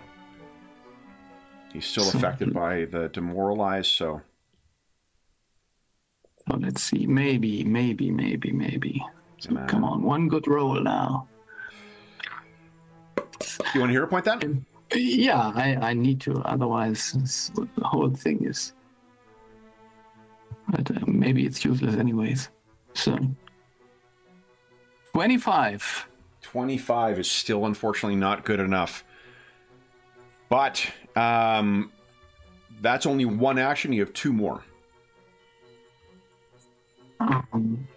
Yeah. So is it possible to like I don't know if I kind of provoke an attack to get him to react to me by, I don't know, running to one direction? Yeah, absolutely. And then he try seems to very easy to read. So if you just want to use a move out or stride to kind of like run to the side, he will probably try and strike you. Yeah, and then I would I don't know, try to the children, run if he turns, and just All right. and then I will take a beating, I suppose. Okay, let's see. Here we go. I think it's a hit, not a crit. Yeah, it doesn't matter anyways. Yeah. So yeah, I think with the it's not a crit, but you are reduced to 0. He knocks you to the ground with that first strike, but he has left it open. At the end of your round, the kids bolt into the hallway and then are basically able to reach where Golag is. Golag and Dr. Ursprung are at the top of the stairs on the far side of them. Dr. Ursprung, I think you reached the door, didn't you, last time, or you did not? I didn't. Okay. No, I did. I'm standing next to Golag at the moment. So all you can hear from outside is this like crack where something has hit someone inside.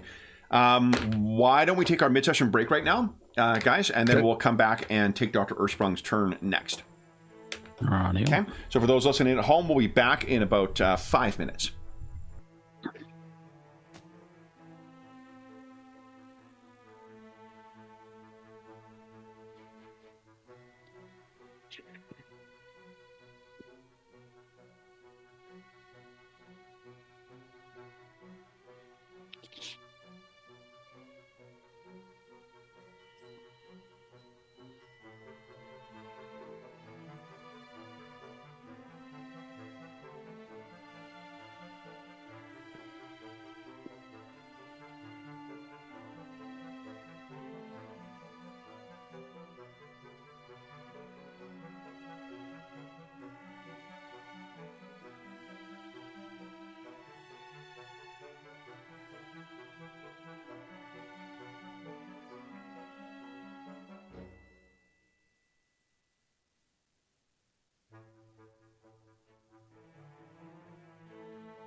Wow, this is going well.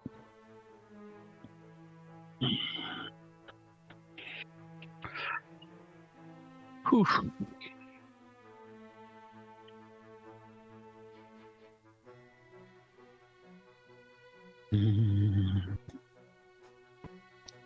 You did hear me last session, didn't you? Last session, what? You did heal my character. What do you mean? Here? What do you mean? Heal. Oh, heal. Yeah, that was treating wounds, though. You can do that out of combat. Yeah, because so otherwise I would be a dying 3. Now I'm a dying 1. Yeah, battle medicine you can do during combat, and treating wounds you can do outside of combat. Yeah. Yeah, but the point is that I'm dying 1. Oh. Okay. Okay. Sorry about that. We had to indulge in or engage in some tense negotiations over whether Anna Banana was getting your treat dispenser now or after the session. I lost out on that negotiation. Okay. Yeah. Fair she enough. used weaponized cuteness, which is clearly against the Muser Accords, but Yeah. all's well that ends well, I guess, on her side. So, Dr. Earthsprung. You get points, Dr. Earthsprung. You feel an infusion of life. Nice. And you hear a whisper as well, too. This counts as benefits.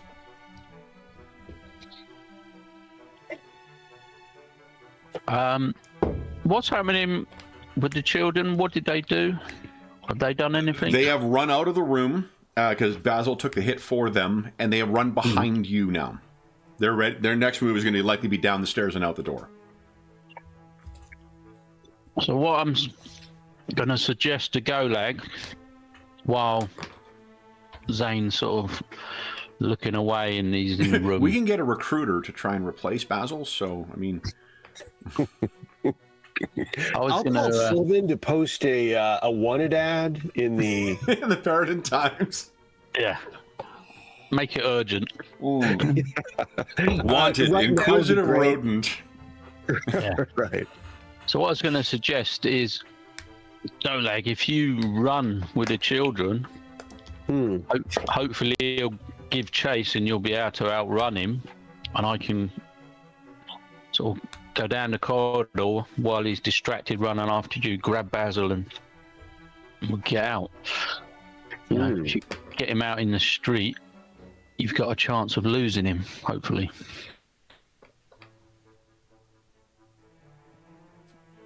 Or I can don't know how much time I have to respond, so I'm hesitating. No, so that's I think that's one action that Dr. Earthsprung has used proposing that. Okay. 2 more actions. Very good. The corridor's free now, isn't it? It is. It hasn't got the hands or the skeletons, whatever. Correct. So I'm basically going to move one move down the corridor towards like the next set of stairs or wherever he came from previously. So I'm sort of just getting away from the door so he might not readily notice me as he comes running out looking for the children. Okay. Or and your last 2 actions, am I correct that you're banking them to ready an action to run in? Well, if does it take me an action to sort of talk to Golag? Oh shit, it did. Yeah. So it would be just one action to like start to maneuver back towards where Basil is after, if they run past me. Well, remember, like to oh yeah, you can't do that. Yeah, anyway. the way readying an action works, you spend 2 to spend an action as a reaction. Yeah, so that'd be me done. Okay, Golag. I will do his bid, and my plan is to shepherd the children. Okay, so, give us an athletics check. It'll be a DC 10 here, just to grab hold of both of them. They're pretty freaked out, so should not prove difficult, but athletics. Here we go. That's good enough. Right? Yeah, it's not a red. Shoves the kids down the stairs. No, so you have a hold of the kids. So you can make. You have 2 more actions.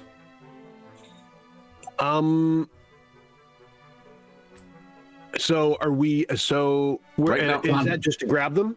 You're at the top of the stairs. It was one action to grab hold of both of them. Gotcha. So I run then. So it'd be one action to get to the base of the stairs, one action to get to the door. You are just outside the door with these two screaming kids. Sounds good. Okay. Mr. Saxon bellows out. Oh, yeah, sorry. No! One action to get to the hallway. One action to get partway down the stairs. One action to be partway near the... He's not quite to you because there's a little bit of distance, like a half move between you and him, Golag. And he is racing along. He doesn't have time to use his gripping rage yet again, which could kill the kids. But it is Basil's turns. Oh, actually, Basil should have been... Oh, yeah, actually, you're in the right place, just after him.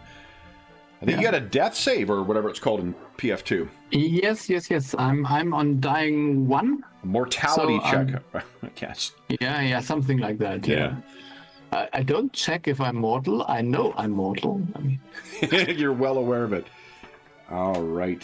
Yeah, I find this out every other session now. So, 410 to 412 in the... Is this what's going through Basil's mind right now? That I seem to be having this problem often. So it's a recovery check. DC 11 is what you're rolling against. Flat check. Flat check, okay.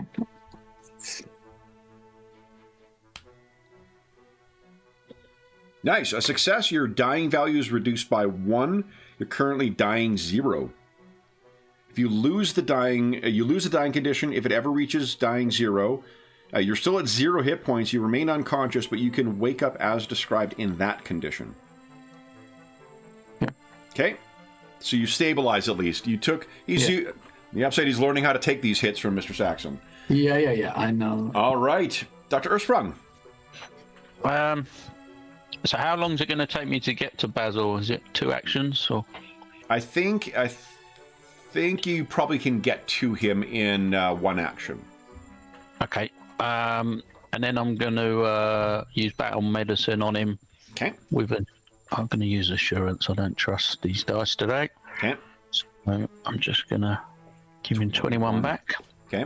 Oh. I feel so much better. Okay. So because you had your gun in your hand, you would have dropped it. So you will need to grab that. But yeah. You have 1 more action, Dr. Ersprung. What would you like to do? Did you get your healing? Is Life Bloom still active? Oh yeah, it is. It's 4 rounds, wasn't it? So that's the 3rd round.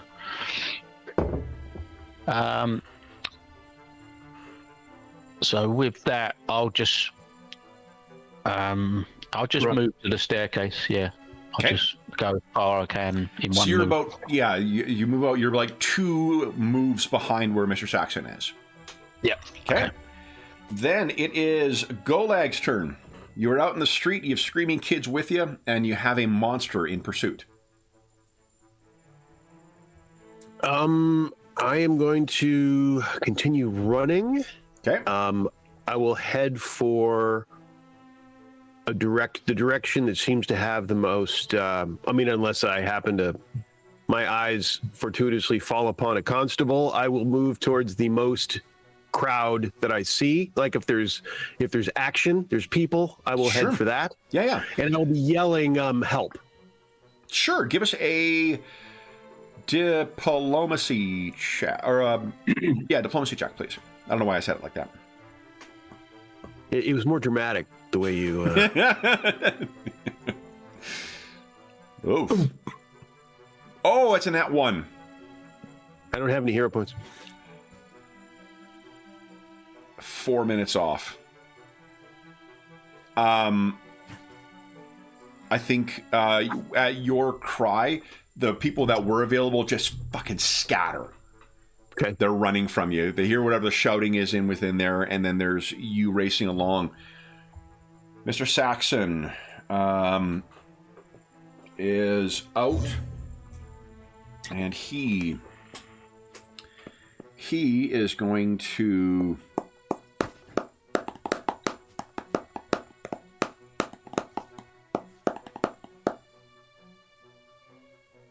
Oof.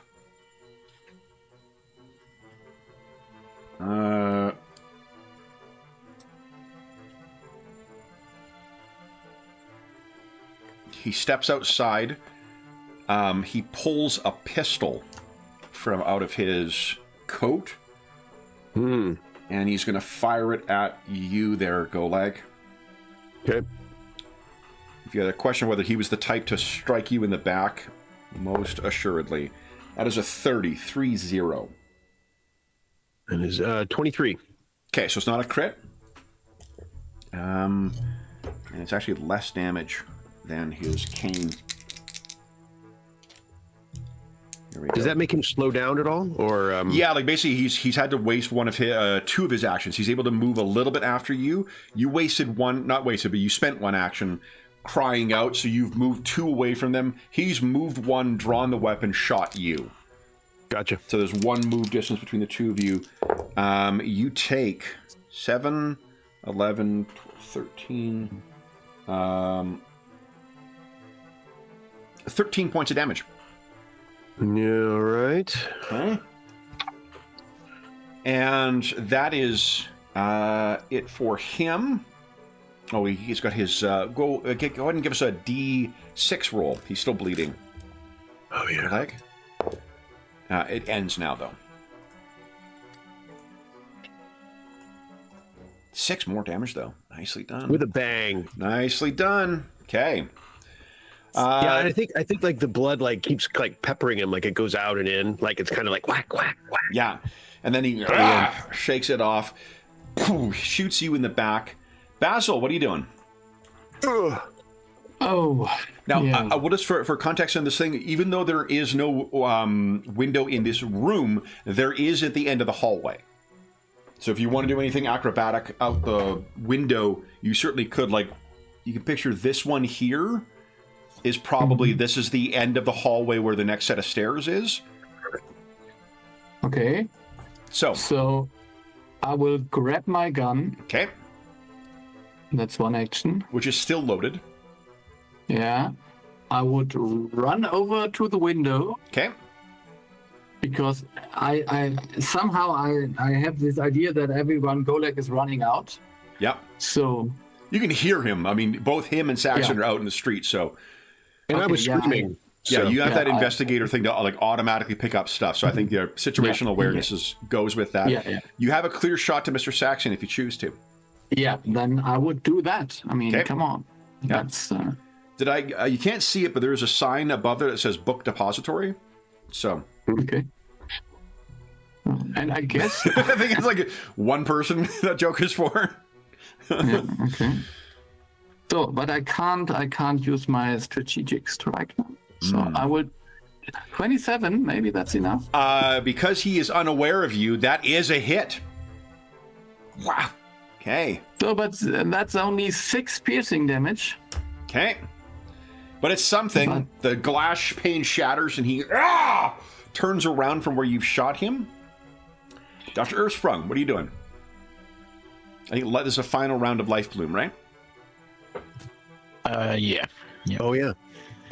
That's a pretty fucking cool spell. That was the third. I would have said that's the third out of 4. Am I wrong? No, that was 4. Yeah. Okay. Very good. I've got it noted down here. Yeah. Very good. Started on 41. Very good. Yeah. Oh, hang on. No, I started. Yeah, if I started on 41. You would have gained a total of, if it's 8 per round, that would have been 32 you would have gained. So I was trying to track them, and I thought it was 3. I could be wrong. So that is 3 then, isn't it? Okay. I've only gone up by 24. Okay. Okay. By the way, Kevin, my mirror image expired, so the one left is gone. Okay. Okay. No one is more disappointed than I. So I'm two moves away from Saxon, who's in the street at the moment. Is that right? Yes, because you're running down you started running down the stairs. 3 now. Okay. By the way, Kev. Oh wait, see, was it expired then? Because the gunshot. I think the gunshot that was my last round. Might it have hit my last one? How so it would have been one more round when you went down the stairs, when you grabbed the kids and ran down. It was another round after to run. True. No, I don't think so. Yeah, I don't. Okay. Carry on. That's okay. Carry on. Ignore me. No problem. You know, it's so rare that we have these like tactical heavy encounters that we I think we all get out of practice with it. What John does is he always keeps track of the things with little tokens or on his or little numbers on his token, because he keeps a lot of buff spells and shit like that in his games or with his characters. But so Doctor, I sometimes kept him in the turn order too. The turn order will actually count them automatically if you put them in there. Oh, cool. Okay. Yeah, in the future, whatever. Okay. I'm going to spend 2 actions to go down the stairs. I'm going to wait at the doorway to see, if he's following Golag or if he's going to come back. Because then I can sort of stop him getting in and killing Basil. So I'm just sort of holding at the doorway at the moment. You got it. All right. Golag. Everyone has scattered right now. He has shot you, but he is 2 behind you right now. What would you like to do?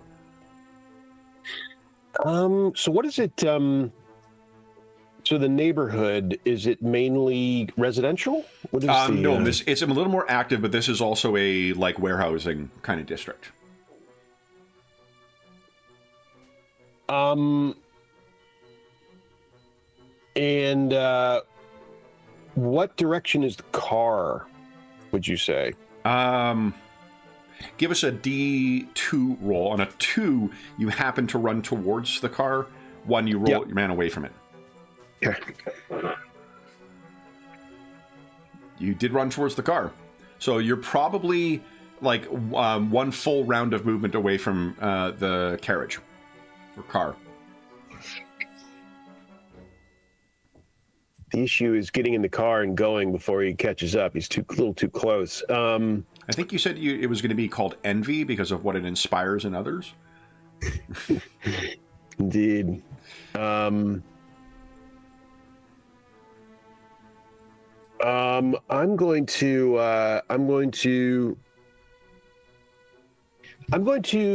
head for a corner. I'm going to head for a corner, and my hope is that I'm able to gain a little. I don't know what he's going to do, but I might be able to gain a little distance for the cost of getting shot in the back again. Okay. So you're just trying to like book it? Yes. With all your action. Okay, and you're not heading towards the car? I'm gonna. I don't know how far away the car was. I mean, I'll head in the general direction of the car, but if I pass it, I pass it. Okay. And you're trying to keep yourself visible, or you're trying to hide yourself? Well, I'm going to try to turn a corner to break visual. Okay. That's my plan. Yeah. That I think you definitely easily could. Because I have a spell in mind if I lose visual contact with him. Okay. Give us a D3 roll, please. Okay. That'll tell us how many actions it takes you to get into the area where you're going to be able to get cover. Only 1. You have 2 more actions as soon from when you get to duck into an alleyway.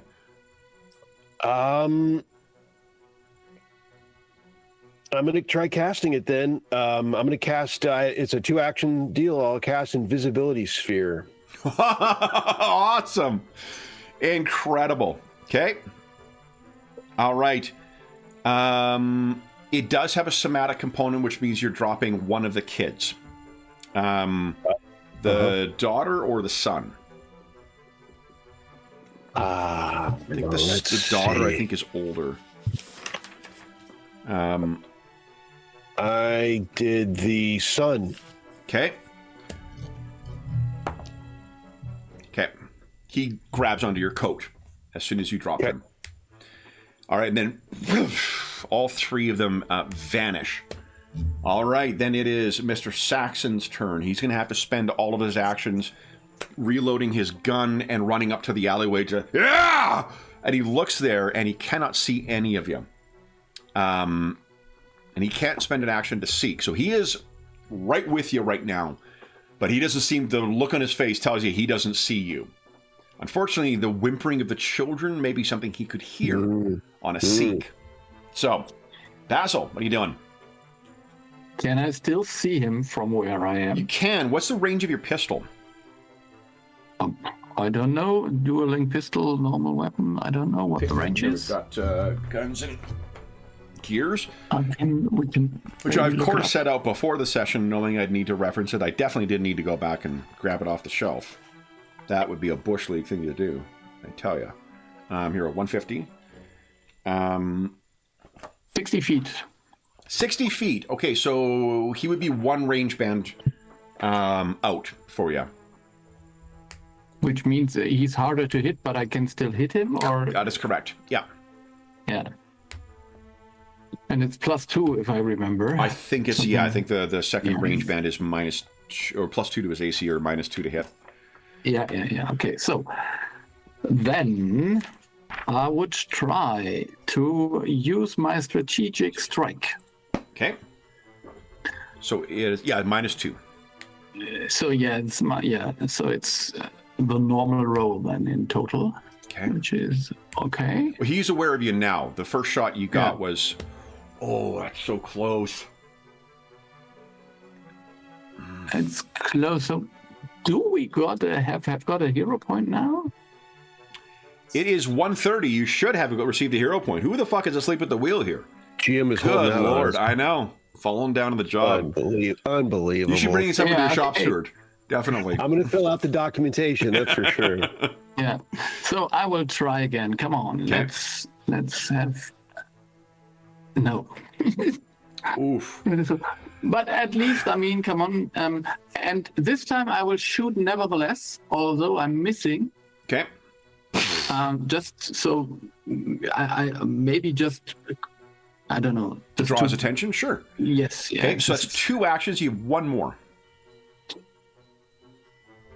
I think I would. Yeah, I would reload with Okay. my last action. You got it. Dr. Ersprung. So I want to keep my distance from him, but try and find out if he's like got any chance of catching Golag. So I want to sort of see from a distance if he's still chasing after him, because I think I've lost sight of him. And Yeah, I think so. He's probably 4 moves away from you right now, so you could move safely if you, depending on whether you want to reserve an action or not. You could move 3 and still be 1 move away from him. Yeah, I want to keep like a couple of moves away from him, ideally. Okay. So I'm just trying to sort of see where he is, basically, make sure he hasn't cornered Golag or. He has run down, and as far as you can tell, Golag ran with the kids down this alleyway. Mr. Saxon just got to the alleyway and is pointing his gun down there. But you could see that clearly without having taken any actions yet. Oh, right. So I can see that already. Okay. Yeah. Okay, so I'm going to spread him out. So he's holding his gun out, but he's not actually fired it. Not yet. Okay. I'll just run down towards where the car was. Okay. And I'll just shout out Saxon as I run, sort of. Are you trying to intimidate him again, or demoralizing? No, just sort of draw his. I'm just trying to confuse him, because we're all sort of in different directions. And so give us an intimidation check again too. If it distracts him, we'll just rule it the same thing where it gives him the frightened condition. That's pretty good. That's actually good enough. Yep. So he's got -1. He's trying to figure out what's happened and what's going on here. Mr. Golag, what are you doing? So what do I see him do? He is standing like maybe 5-10 feet away from you, a gun pointed in your direction. There's the 2 kids, one in your hand, one is on the ground, gripping your coat. They're crying, and you know that he likely cannot see you right now, but they may, if the kids don't shut the fuck up, he may hear them quite easily. If I can, I'll spend an action trying to cover their mouth. If I can adjust a little. Yep. Give us a athletics check. Okay. It's effectively just like a grapple. All that time at the Orcish gym. Here it comes. Right. Here we go. No problem. Nice. So one of the kids is about to kind of, And if they go unconscious, it is what it is. It's one of those. It's a price of. I didn't realize you're covering their mouth and nose, but okay. It'd be accidental. Yeah, right.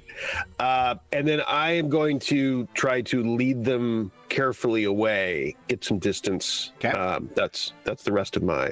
Sure. Just give us a stealth check then. Okay. This is only against the sound, and he's going to get a massive penalty to try and... I'll try it again. Okay. There we go. That's more respectable. All right. So you're cautiously moving these kids. So you're basically like one more move down, leading the kids along. Mr. Saxon is going to seek here. Now, you are invisible. Let's see what the new rules tell us about that. I'll put it in chat again, too, just for your... Cannot see you. Thanks, game. That's super helpful. Here we go. Oh, you know, it's a condition. Right.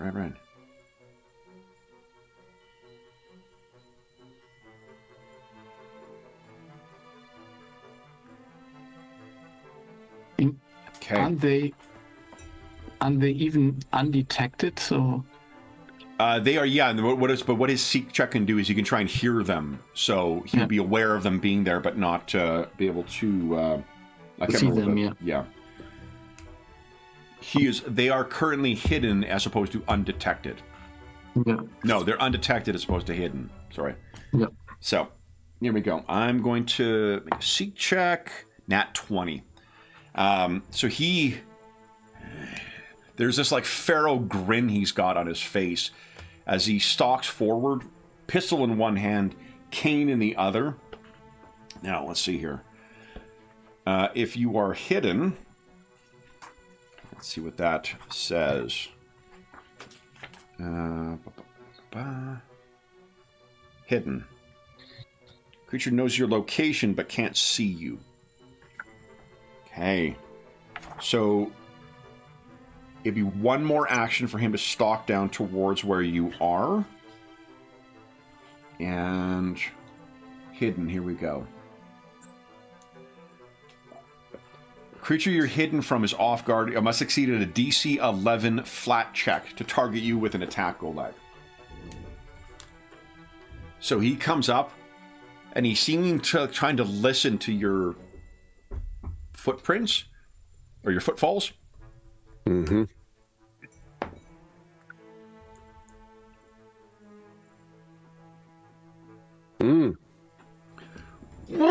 Swings at you wildly. Misses in the air. That is the end of Mr. Saxon's turn. Basil, what are you doing?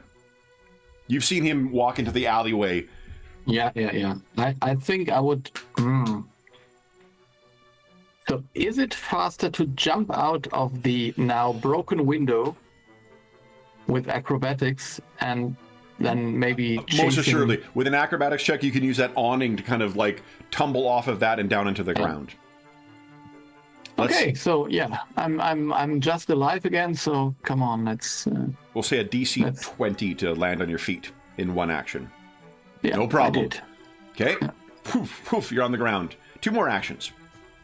Okay, if I spend one action, can I move so far that I can see him again? No, you're going to need to spend...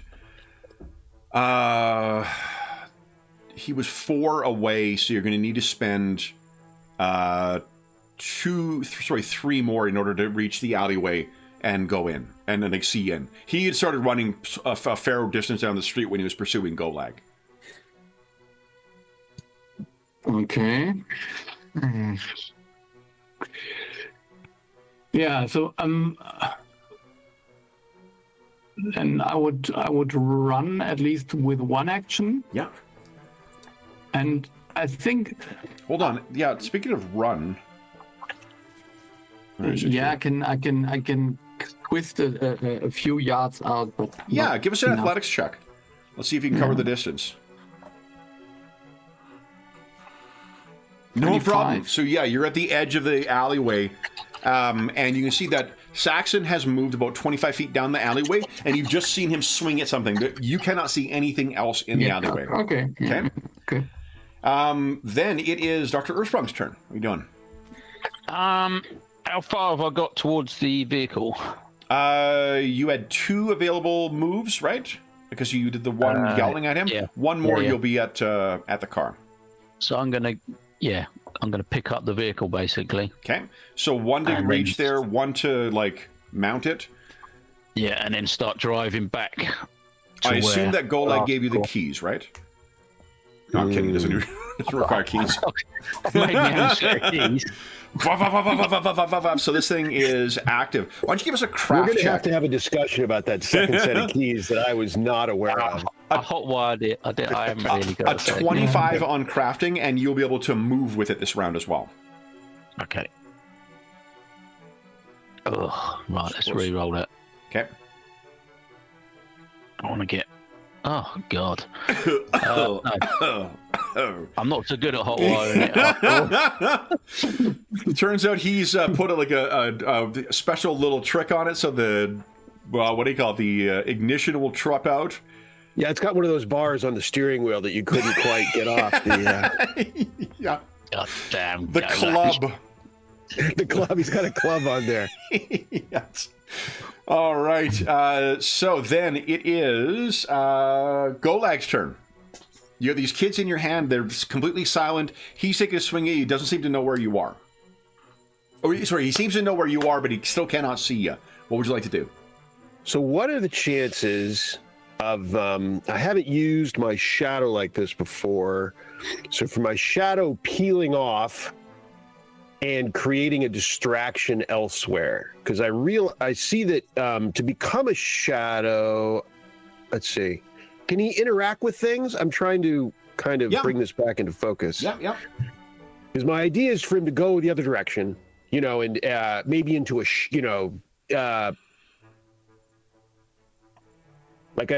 go in the other direction and to basically like kick a can, kind of. Sure. Yeah. So I think it's an action to like furrow your shadow from your tattoos.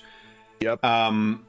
It can teleport through shadows, I believe, right? Oh yeah. Yeah, it can. So shadow step. Yep. So it could easily, and I think the familiar rules work just like the minion rules do for this. So if you give it an action, it could take 2. So it would be teleporting over and then smashing something to give him a distraction. Are you trying to like help yourself with sneaking? Is that what the plan is here? Yeah, I want him to get the other direction. I mean, he's triangulating on me a little too successfully, so I need to put an end to that. So if do I this. can. Give us a.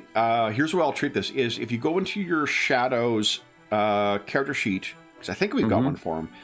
We do. Yeah. Give us a deception roll against a DC 15. Okay. He's effectively aiding another here. Okay. To help with your next stealth roll. His sheet doesn't have like a full length of skills like ours do. So let's see. If he's got stealth, just roll that. Okay. Let's see if I can stealth. What does he have here? I'm not on this too often. Skilled. Oh, he does. Hang on. Stand by. Okay. 25 is a crit. That's a +2. So you're going to go ahead and give us a stealth roll now, Golag. You'll get +2 to your result. And Golag's rolling this, right? On Golag's roll. This is to you to make yourself. So like there's stages. There's detected, undetected, and then hidden. What you're trying to do is become hidden once again. I don't have any hero points, so that's the rule. So it's 22 then is the total. I already added 2, so it's a 20. Oh shit. Okay. Yeah. Okay. That is 20. Basil, do you want to try and assist with that? Yeah, I mean, I could just, I don't know, shout something or Sure. so. I mean, Whatever. I don't know. This is intimidation or deception diplomacy. or Deception, yeah, okay. Yeah, I mean, I don't try to deceive him. I'm just trying to make myself known, but I can roll deception. Yeah. 25. 25 is another +2. It's a 22 then. Is going to be his. So if he tries to scan for you again, it's a 22 is his DC. Okay. Okay. All right. So and Golag, I mean, as part of that, you've also moved like half of your move. Yeah. All right. So Mr. Saxon, he's looking back and forth like an indecisive beast. He is going to spend one action to try and seek once again. That is a failure. So you cannot see where you've gone. Whew. I'm going to make a will save for him to see if he can resist trying to beat you again, Basil, because this is three times you come to bedevil him now. Yeah. A nemesis, almost, you might call it. He's going to use one action to race up towards you, and he's going to use an attack to try and get you there, Basil. Come on. That is a 30 on the nose, 3-0. Yeah, that's a normal hit. Okay, so not a crit at least. 29 damage. So he got his cane already. Okay. Basil goes knocking into the street. Golag, he is, however, another move away from you now. So Basil has successfully drawn him away from you. Then it is Basil is right afterwards, so you get to make your death save. Remember, you have 0 hit points because you can't go. Yeah. Okay. Yeah. Oh, not death save. But now I'm dying too because I was dying 1 and I hadn't been healed. So. You have been healed. You, Dr. Ursprung did battle medicine on you. Yeah, but I think battle medicine does not treat wounds, so it's just I'm wounded 1. Oh, yeah. It only gets the hit points back, but doesn't fully make you. Depends on his success level, I think. Because I think that you also get rid of. Okay, but anyway, I rolled a 14. That would be even okay with dying too. Okay. All right, so you're once again stabilized. You are tougher to kill than would first appear. Yeah. All right. Hard to get rid of the rat. Skills. You know, part of looking stuff up is also to refresh myself with where stuff is in the new book. Because we rarely have to look up rules, at least in this one. And this is the only PF2 game I'm running right now. Oh, yeah. Mm-hmm. Oh, right. The other one's PF1, eh? Actually... This does not remove the wounded condition. It does. Explicitly. A success on treat wounds. Yeah, but... so Darren posted battle medicine in the thing, and it explicitly says this does not remove the wound condition. Is that the remastered version, or is that the original version? Okay. Because some of them have changed, right? Definitely be the original, but yeah. I don't know if it's changed. Let's take a look here. It would make sense because it's only one action if it did not, but it's worth just seeing.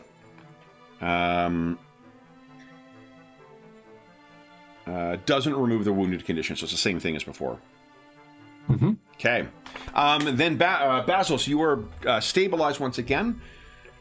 Dr. Ursprung, you go to stalled out. Yeah, I don't know if you've used the whole life boost at this point, but I'm just bringing it up. Is that already gone? I'm just reminding you. This is the last one. Yeah. Okay. Okay. I think I should have done it last time. So yeah, I'm just trying to start the vehicle and head back towards. Craft check. Yeah. It's back up and running, and if you spend 2, so this thing I think it'll cover the distance of 2 moves per one. So if you want to spend 1 action, you'll be right up to where Basil is, and you'll see he's knocked down too, and Mr. Saxon is standing over him, like fucking foaming at the mouth. I'm tempted. I can see Golag's look already. Are you gonna try and ram him? Yes. Golag immediately thinks right out of your paycheck, my friend. Right out of your paycheck. I can just He thinks it, though. He thinks it. He doesn't say it. He thinks it. Go ahead and give us a... I'm in the wrong book. Where is it? It's a good thing I remember to grab Guns and Gears before the session, guys, because we're making reference to it a lot today. Give us another crafting check, please. Okay. Ooh, not so good. Can you stall for 3 minutes? Yeah. Well, it depends how slow you read. Yeah. So, have we even wondered where Sally is? Is she still hanging on the roof? Yeah, she's clearly hurt herself and thinks you guys definitely have this.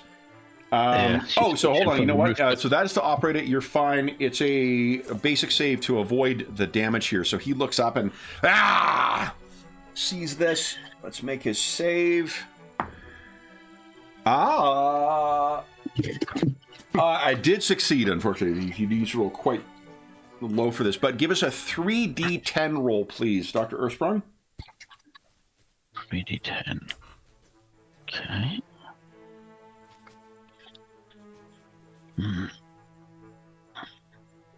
There you go. All right.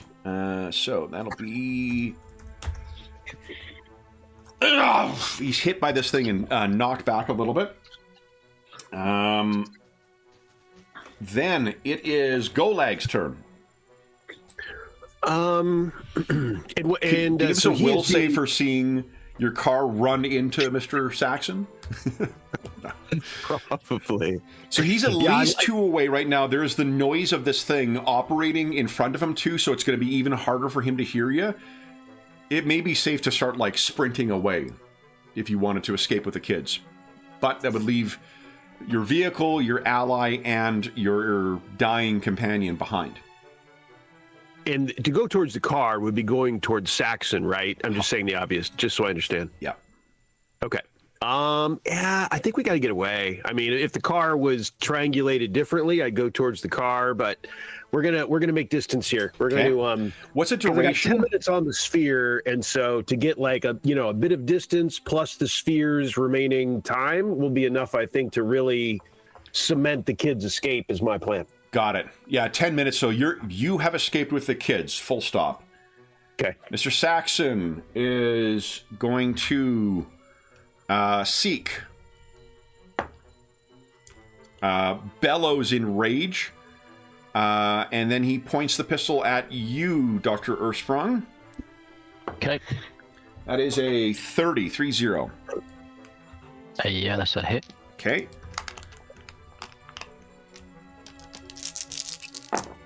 And that is 22 points of damage. Okay. And then he will turn and run down the alleyway for his last action to move in the direction that Golag went. Basil. Yeah. Hi. I'm unconscious. Just saying hi. Okay. Yeah. So, Dr. Earthsprung. So I'm gonna pull up the vehicle next to Basil. You kind of are right now, I think. Am I? Yeah, he's sort of like underneath between the wheels right now. Okay, well, I'll drag him out from underneath. So one action to get out of the vehicle, one action to grab Basil, and then one action to get back in if you want to like put him unconscious in the passenger seat. Yeah. Do I need to stabilize him in some way? No, I'm stabilized. Stabilized. Yeah. Okay. Yeah. So I'll put him in the vehicle and jump back in myself. Okay. Barring me rolling a nat 20, Mr. Saxon has lost Golag altogether. In fact, is that nat 1 you guys have been looking for? So I rolled a nat 1. Nice. Completely lost him. He is not coming back. You can hear him bellowing in rage. If you want to let him go, he is gone. I think probably, eh? Oh, I'm out of the picture anyway. It's up to you two. I'm going to head back to the office, and if Golag sees me, then he might reappear, and I can, obviously pick him up. Otherwise, I'm going to keep the vehicle running outside of the office. So you may not know this, but because Dr. Earthsprung was made out of many, different parts and many different bits, you may not be aware that his 2 feet actually come from different folks as well. One of them is a leadfoot.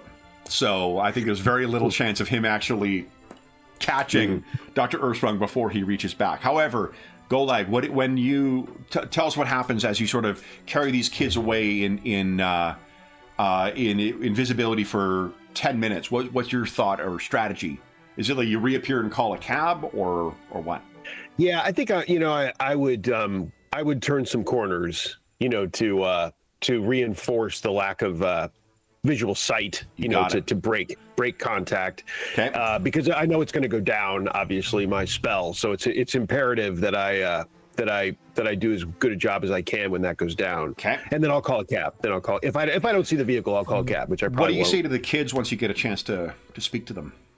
I say, everybody. I'll say, is anyone hurt? We'll go through the, focus. You can see it looks like there's some tears in their clothing, and there are marks on their skin for where the wire had sort of cut into them. Not from. Oh, okay. Yeah.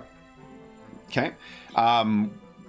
Where Saxon had seemingly kind of bound them up. But other than that, it's not, and it's like the kind of wire that would go into like, a fencing or something like that, like chicken wire. That's what was used to wrap them up. And it seems like they were trying to get themselves free at some point. They calmed down though. And they said, they're asking, the little boy wants to see his mommy, Yes, absolutely. But everyone just remain calm. We're going to, you'll see your mother in short order. We're going to go to a safe place, and then we'll gather your family. Everyone gets a hero point, by the way, and then Guile, give us a diplomacy check. All right. DC is only to meet 10 here. Okay. I also would like to see if you get a crit on this. That's a heck of a crit. So, yeah.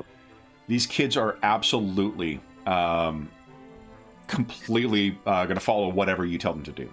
Goleg's surprised. He doesn't deal with children very often. He has pictured a possible complete disaster. He doesn't know what these small humans will do on his watch. Both of them seem utterly, they're very, well-behaved children. So nice. With that, you're able to get them in. And are you heading back to the office as well? Office, yeah. Okay. Let's remove turns here. So, you guys are level 7. That was a level 9 adversary that you guys faced. So, well done on that. Yeah. So, and short-handed as well. Yeah, that's right. Yeah. So, Sally's one of our main percussion artists. Most definitely, yeah. So, here we go. Let's bring you back to the old office. Here we go, Illuminator's office. You probably arrive back at around the same time as one another, just because you're stopping off to pick up the mother at her sister's place. Because remember, that's where you had sent her? Yep. Yeah. Right? So you pick her up. You all arrive back. I think Guile probably first with the kids. So you're inside. I think when you guys pull up out front, you see in one window, the kids kind of get to the window and are looking out to try and see their mother. And in another window, you see Guile come and see where Envy is. Seriously. I'd have parked it so the dented side was like away from the window. So, the exact corner where he hit him. So, all right. Immediately. So, Basil, we'll assume that you have regained consciousness in this time. So you Dr. Osborne, what's your battle medicine resource? 2d10 plus 8 normally, right? 2d8 plus 10? 10. Yep. Roll that as well, too. Let's just see. Yeah, and I can do it every 10 minutes with my ongoing healing thing. There you go. Yeah. Okay. That was treating wounds now, so I'm... So I'm assuming that's what you did when you took the break. You had 10 minutes while everyone's getting ready, and then you carried on. So you arrived sort of in this rough shape as well, too. And you've left the remnants of Igor Mark IV behind. I did, yeah. I don't think I would have risked going back there. Okay. That's for another day now. So as you all pull up, I think Sovin has taken to keeping the children happy. It does seem that, Basil, you may recall, I think the day before went to your favorite pastry shop for breakfast pastries, and there does seem to be quite a few of those left over. So the children... Kids loose on those, too. Yeah, he knows how to keep everybody in the abode happy. What happens next, guys? So, when we have a moment where we can talk amongst each other without the wife and the children listening to us. If you want them to go in the kitchen with Sylvan, he will be able to do so. Yeah. So I think we need to destroy this machinery now. What do you think Saxon's going to do? What retribution? Is he going to come to the office? Do you think he's... Yes. Yeah. So we need to I was, get out of here. Yeah. I was told that he was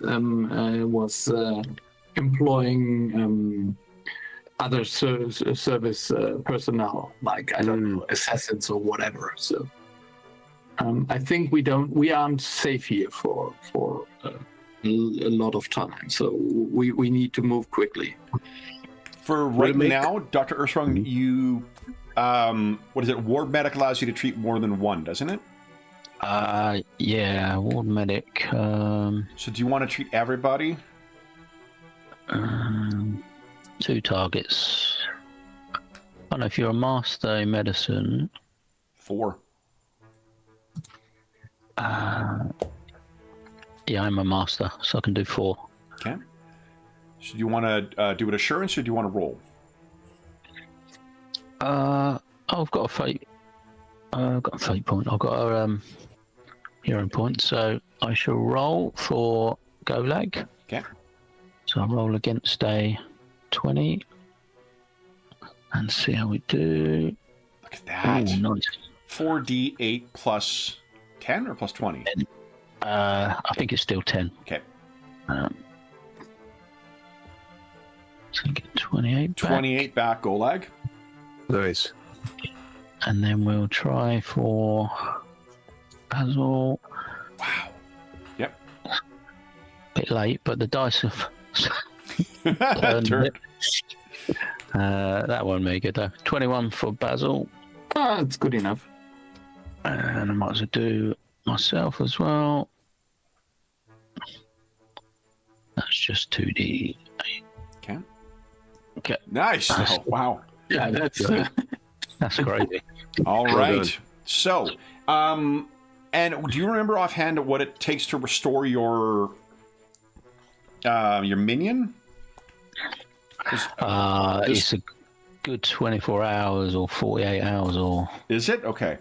Because Yeah, that I would be think so. rolling out Mark 5, I guess. Yeah, that's not going to be at the front of his thinking at the moment. That's like this part in the superhero movie when they have this new armor suit which was ready all the time, but they didn't use. Exactly. Yeah. Right.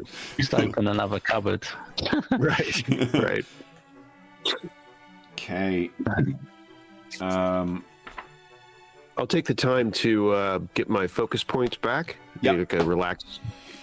Yeah, the Umbernomicon. You could take a moment just placing your hands on that. Yep. Then, what do you guys intend on doing? So it's only been 5. Like, we got 10 minutes of you guys quickly talking.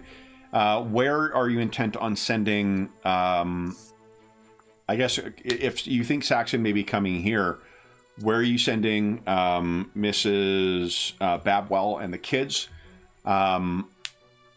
Are you sending Sylvan anywhere? Because he and the maid, whose name I don't remember right now. Yeah. The two of them are still here. Yeah. Right.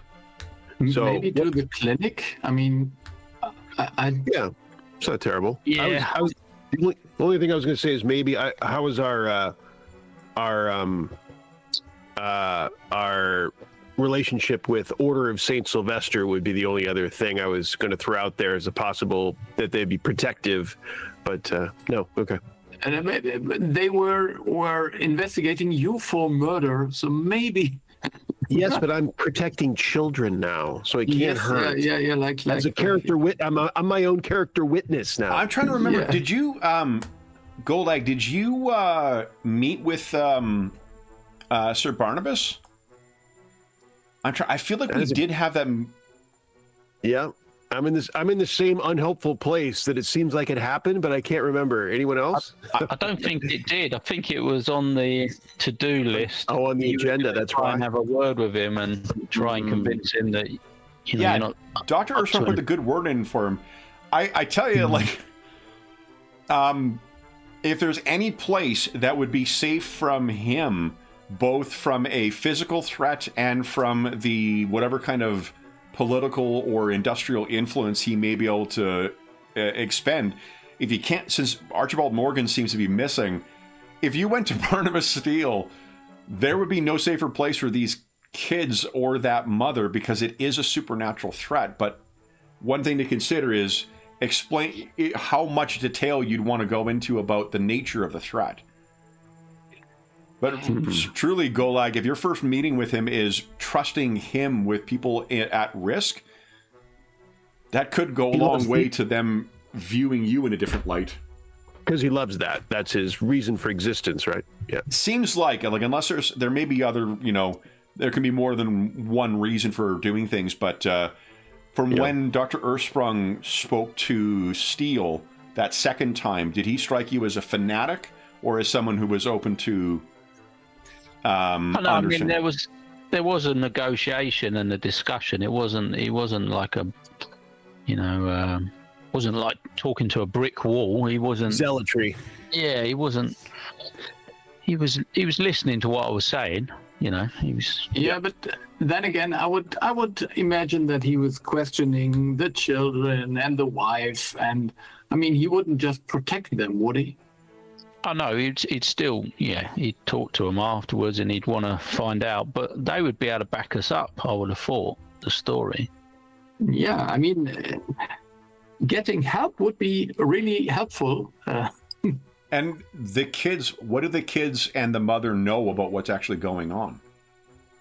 Did they have very little? Yeah, if they were interrogated, is there anything they could share? Probably not. Yeah.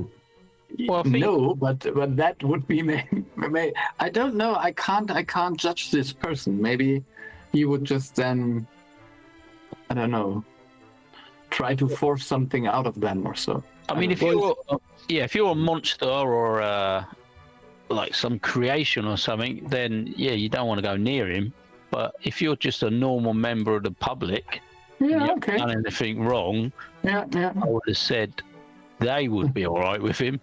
I'm not saying that Golag would be in the best position to stay there or whatever. But I resist cutting remarks, and if you want to go ahead with it.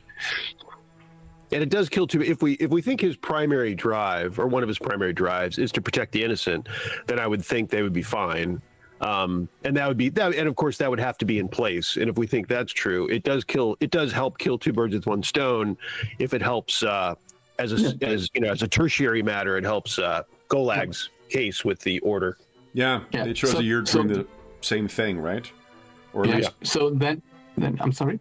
Oh, go ahead, Ingolf. Sorry. No, I was just saying. So we would send the family off to Barnabas Steele, but the Sylvan and the bait whose name I forgot to your clinic. I think so. That sounds right. Okay. So you're gonna. I mean, and that way they should be safe, and they're with Dad. The twofer. Yeah. And you've got what's his name? Cyrus. Yeah. So it's only if Cyrus is keeping watch over the Sane Saxon Barrowhead Clinic right now. If he works out there at the clinic, then we'd be in trouble, because Cyrus is well intended, but he ain't gonna hold up to the cane. Right. The cane. Okay. So I think that would probably give you enough for the 10 minutes, sufficient for Dr. Earthstrong to take another pass with healing. Okay. I was just putting that in there because I found it. Okay. Okay, there you go. So you also have to have, it doesn't say on there too, but there needs to be a montage with some, light heavy metal music. Yeah. Not the A-Team theme. Oh, that is a failure. So I shall re-roll that. Here, point that. Okay. Golag. And I'll roll the rest just with assurance, so I don't have to. So Guile gets 24. Basil gets 16. I don't like Basil today, unfortunately. Sorry about that. Yeah, it's okay. I'm almost. Yeah, you're getting there. Okay. Thanks, Gulag. Yeah, Mr. Viner, right, and her 2 kids. And then for yourself, Dr. Sprung? Oh, you're back to full. Yeah, because I was only 10 off. Oh, got it. Okay. Yeah. All right, so then Gulag gets 16 back. And 16. I was thinking 24. Yeah, oh, 24. Yeah, 16 for Basil. So. Yeah. Okay. Then Sovin has everything packed up fairly quickly and has everyone, and calls the cabs and whatnot. What are you guys will be the last ones to leave to lock up, as it were? What do we see as you guys are packing up? Any note you wish to leave for Sir Barnabas or Sir Barnabas?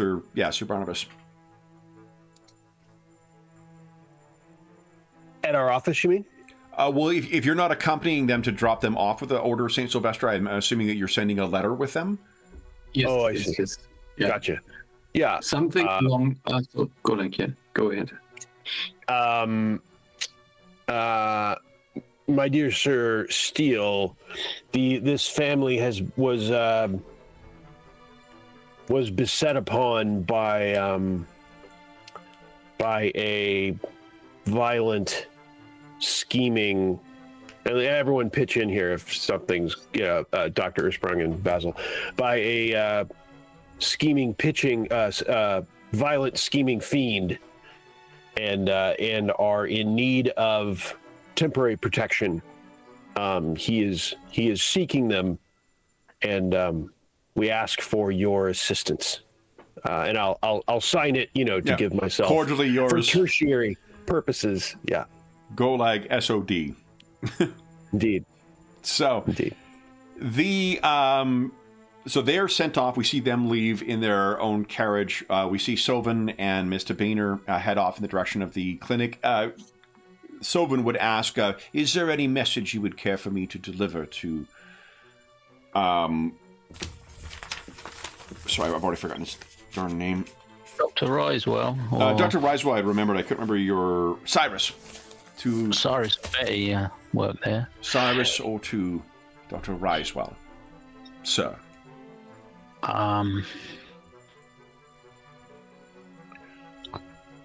Maybe just maybe for him to be on alert. I mean, it shouldn't be a problem, but and give him a description. Why not? I mean, why not say this man is extremely dangerous? Yeah, I would, because he's seen it. Sovin's seen him, hasn't he? He's seen him. He came storming into our office, didn't he? So any sight of him, evacuate the clinic. Just get everybody out. Don't waste any time. He's extremely dangerous. So if he did come looking for anyone, which I hope he wouldn't, I don't think he would, but if there's any sighting of him, just get everyone out and stay clear. That's all we can say for now, but hopefully we'll be able to deal with this threat in the next day or two. And we will check in as soon as we can. Master Gulag,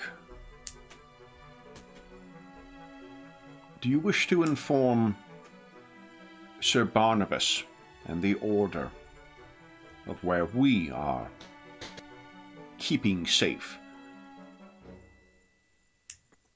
Or perhaps... Where are we keeping safe? He's going to the...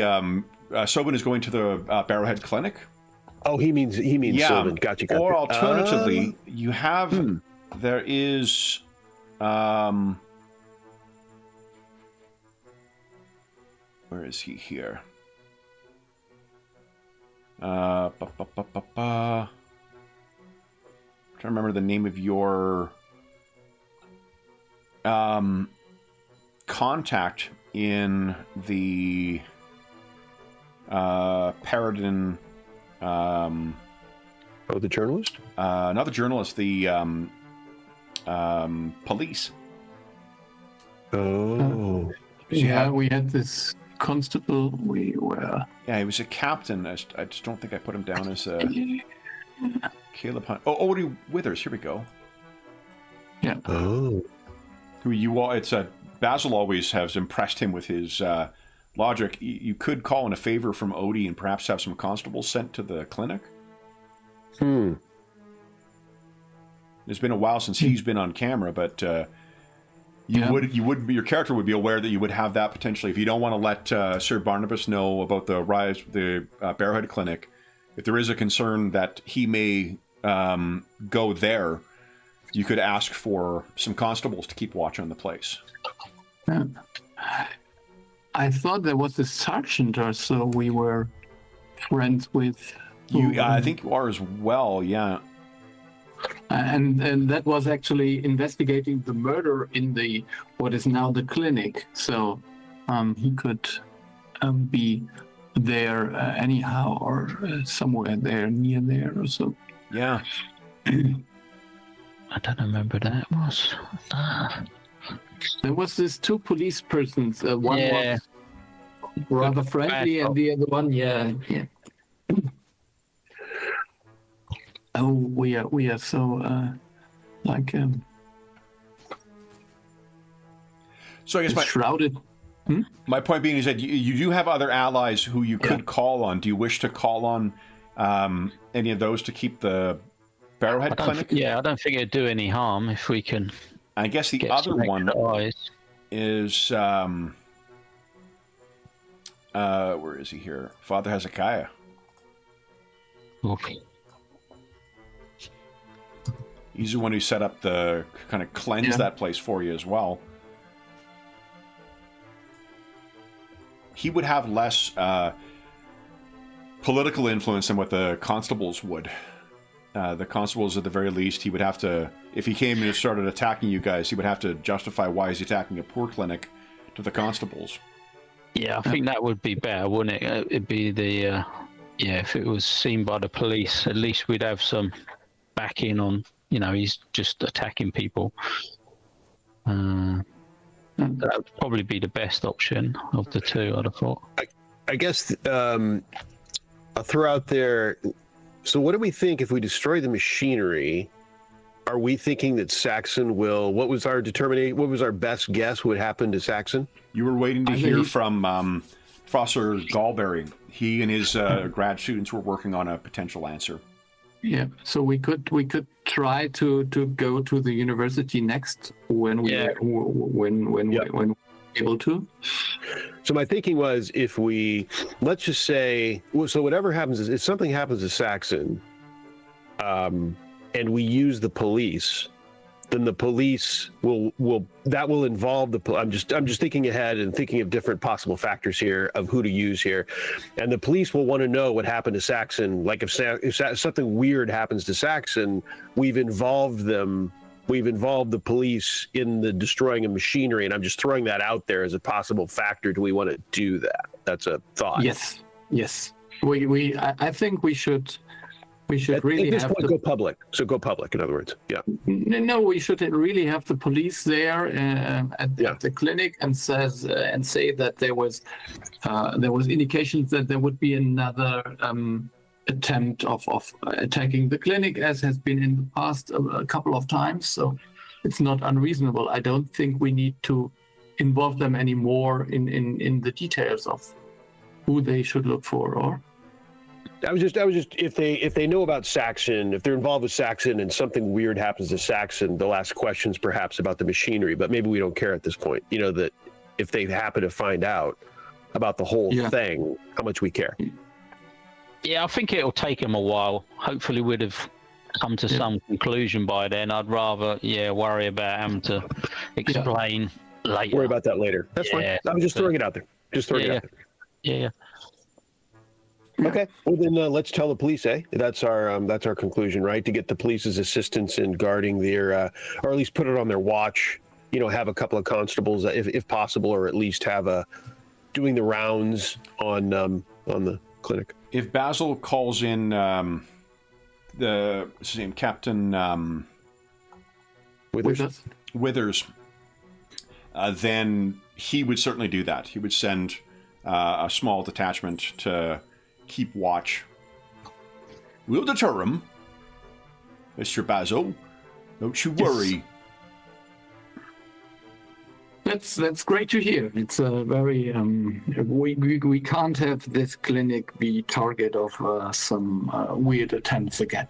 Oh, them unfortunates that you serve have had enough hardships on their shoulders. No need for it to be further compounded by ruffians showing up. Yes, and that's I'm very grateful. Thank you. It's the least we could do for giving your service to the city. Now, are you going to be all right? We'll try. We'll try. We are prepared. Very good, sir. Ven, I wish you luck, though I knew you rarely need it. Yeah. And then where are you three headed? Yeah, where are we? Oh, we're headed to the university. That's where we're headed. Yes. Yeah, I don't know what sort of time of... I've lost all track of what time of day and where we're at. Yeah, I think, well, we're sort of like, we started keeping track of 10 minutes per 10 minutes, and then you guys sort of were into a montage. We can assume you're fully healed once again, and your focus points will be back up. It would have been probably by the time you were able to head to the university, we're thinking like early afternoon, I think. Because it was fairly early in the morning that you went to try and seek out the kids, if I recall. Yeah, I think so. Okay. I think it was a morning thing. You've heard no further word of Mr. Saxon in the time in between, but I'm assuming that you aren't actually actively looking out to see whether he's done anything else. Just keeping an eye out for him, keeping watchful gaze. Then I think we'll pick up in 2 weeks' times, guys. 2 weeks' time, not times. First off, make sure you heal yourself fully up, and then we'll see what Professor Gallberry has to say at that time. But for those listening at home, thank you so much for joining us for chapter 11, part 11. For our the Guile of the Gaslight Man mystery. As is always the case, if you have any comments, questions, or concerns regarding the session, the game, or the campaign we're playing, please don't hesitate to leave a comment in the comment section down below, and I'll endeavor to reply in a timely fashion. There's also a link down below to the Dungeon Musings Discord server, where we have channels dedicated to this campaign. Most of the campaigns we run on the channel, most of the games we run on the channel, as well as a ton of other channels for finding a group, GM discussion. Lots of terrific people over there who are knowledgeable, helpful, and friendly, and you are more than welcome to join us. There's also a link down below to our friends at Noble Knight Games. Noble Knight Games is the preeminent unionized retailer of hard-to-find and out-of-print RPGs in North America. Not only do they have an incredible selection of new role-playing games, board games, and card games, they have an unmatched selection of hard-to-find and out-of-print RPGs. If there's something in their catalog that you're looking to pick up but is not in stock, you can put it on a want list and they'll send you an email when it comes in. And if you make a purchase of $10 or more through their website, be sure to enter the code MuserFrost. All caps, all one word. It's listed in the description of the video. That'll save you 10% in your purchase. And if you're listening to this after January 15th, 2025, so next year, at the time we're recording, be sure to enter go to one of our more recent videos and you'll find what the current discount code is listed there. There's also a link down below to the something called Heroes Save Villages. That is the charity fundraising we do on the channel, or one of them at least. This month I'm also participating. You can tell from my scumbag mustache that I am participating in the Movember event too. We don't have a link set up for that, but if you are, as a reminder, the Movember charity or fundraising activities to benefit men's health, both physical and otherwise. And if you do know anyone else who is participating in that and you're inclined to donate towards that, we would encourage you to donate through their fundraising activities. Each country has a different thing, as I've learned. So you can get a tax credit from wherever your country is if you're going to donate to that.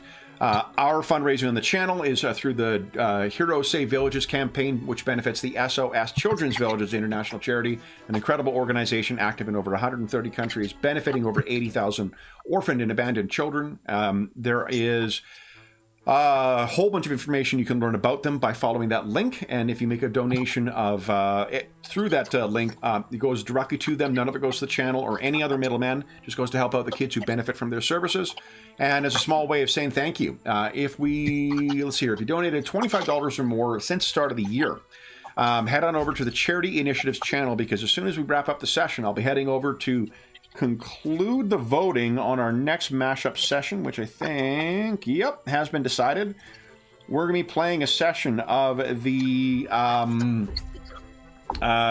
inspired by the classic Rise of the Rune Lords Pathfinder First Edition adventure, and we'll be playing it with Zweihander. And Zweihander is the very cool, and actually because we've got the early release for it, we're using these Zweihander reforged rules for it. The next thing that the donors will be voting on, though, for this mashup will be which of the Pathfinder iconics we'll be seeing in that version. Voting will be open for I think till next Sunday. So if you have donated $25 or more since the start of the year, head on over and cast your vote for that. Also, if you've donated $25 or more since the start of the year, you'll be able to vote on the last of our mashup sessions, which will be mashing up the Dracula Dossier classic mega adventure written by Ken Hite. And I've got some fun mashups for that one. The last thing I will say is an enormous thank you to our stalwart illuminators. So, Sean, Ingolf, and Darren, thank you so much for joining me today. Congratulations on defeating the very challenging Mr. Saxon. I believe you each took a licking from him at one point or another, so everybody did their part. No more so than Basil, who has been rendered unconscious 3 times by him, or is it 4?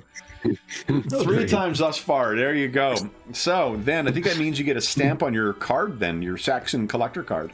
We'll be back in the Spires of Paridar or the Streets of Paridar in 2 weeks' time to see if our heroes plan to see what Professor Galberry has uncovered, and to see if their plan is going to go off without a hitch to destroy this machine. What could possibly go wrong, guys? And until then, we hope that we gave you a few hours to take your mind off the troubles of our world and think about the troubles that our heroes, our illuminators, have uncovered and defeated. Saving some kids, not bad in a day's work, guys. But until we see you again, for those listening at home, I'm telling you, man, stay safe, stay healthy, and happy gaming.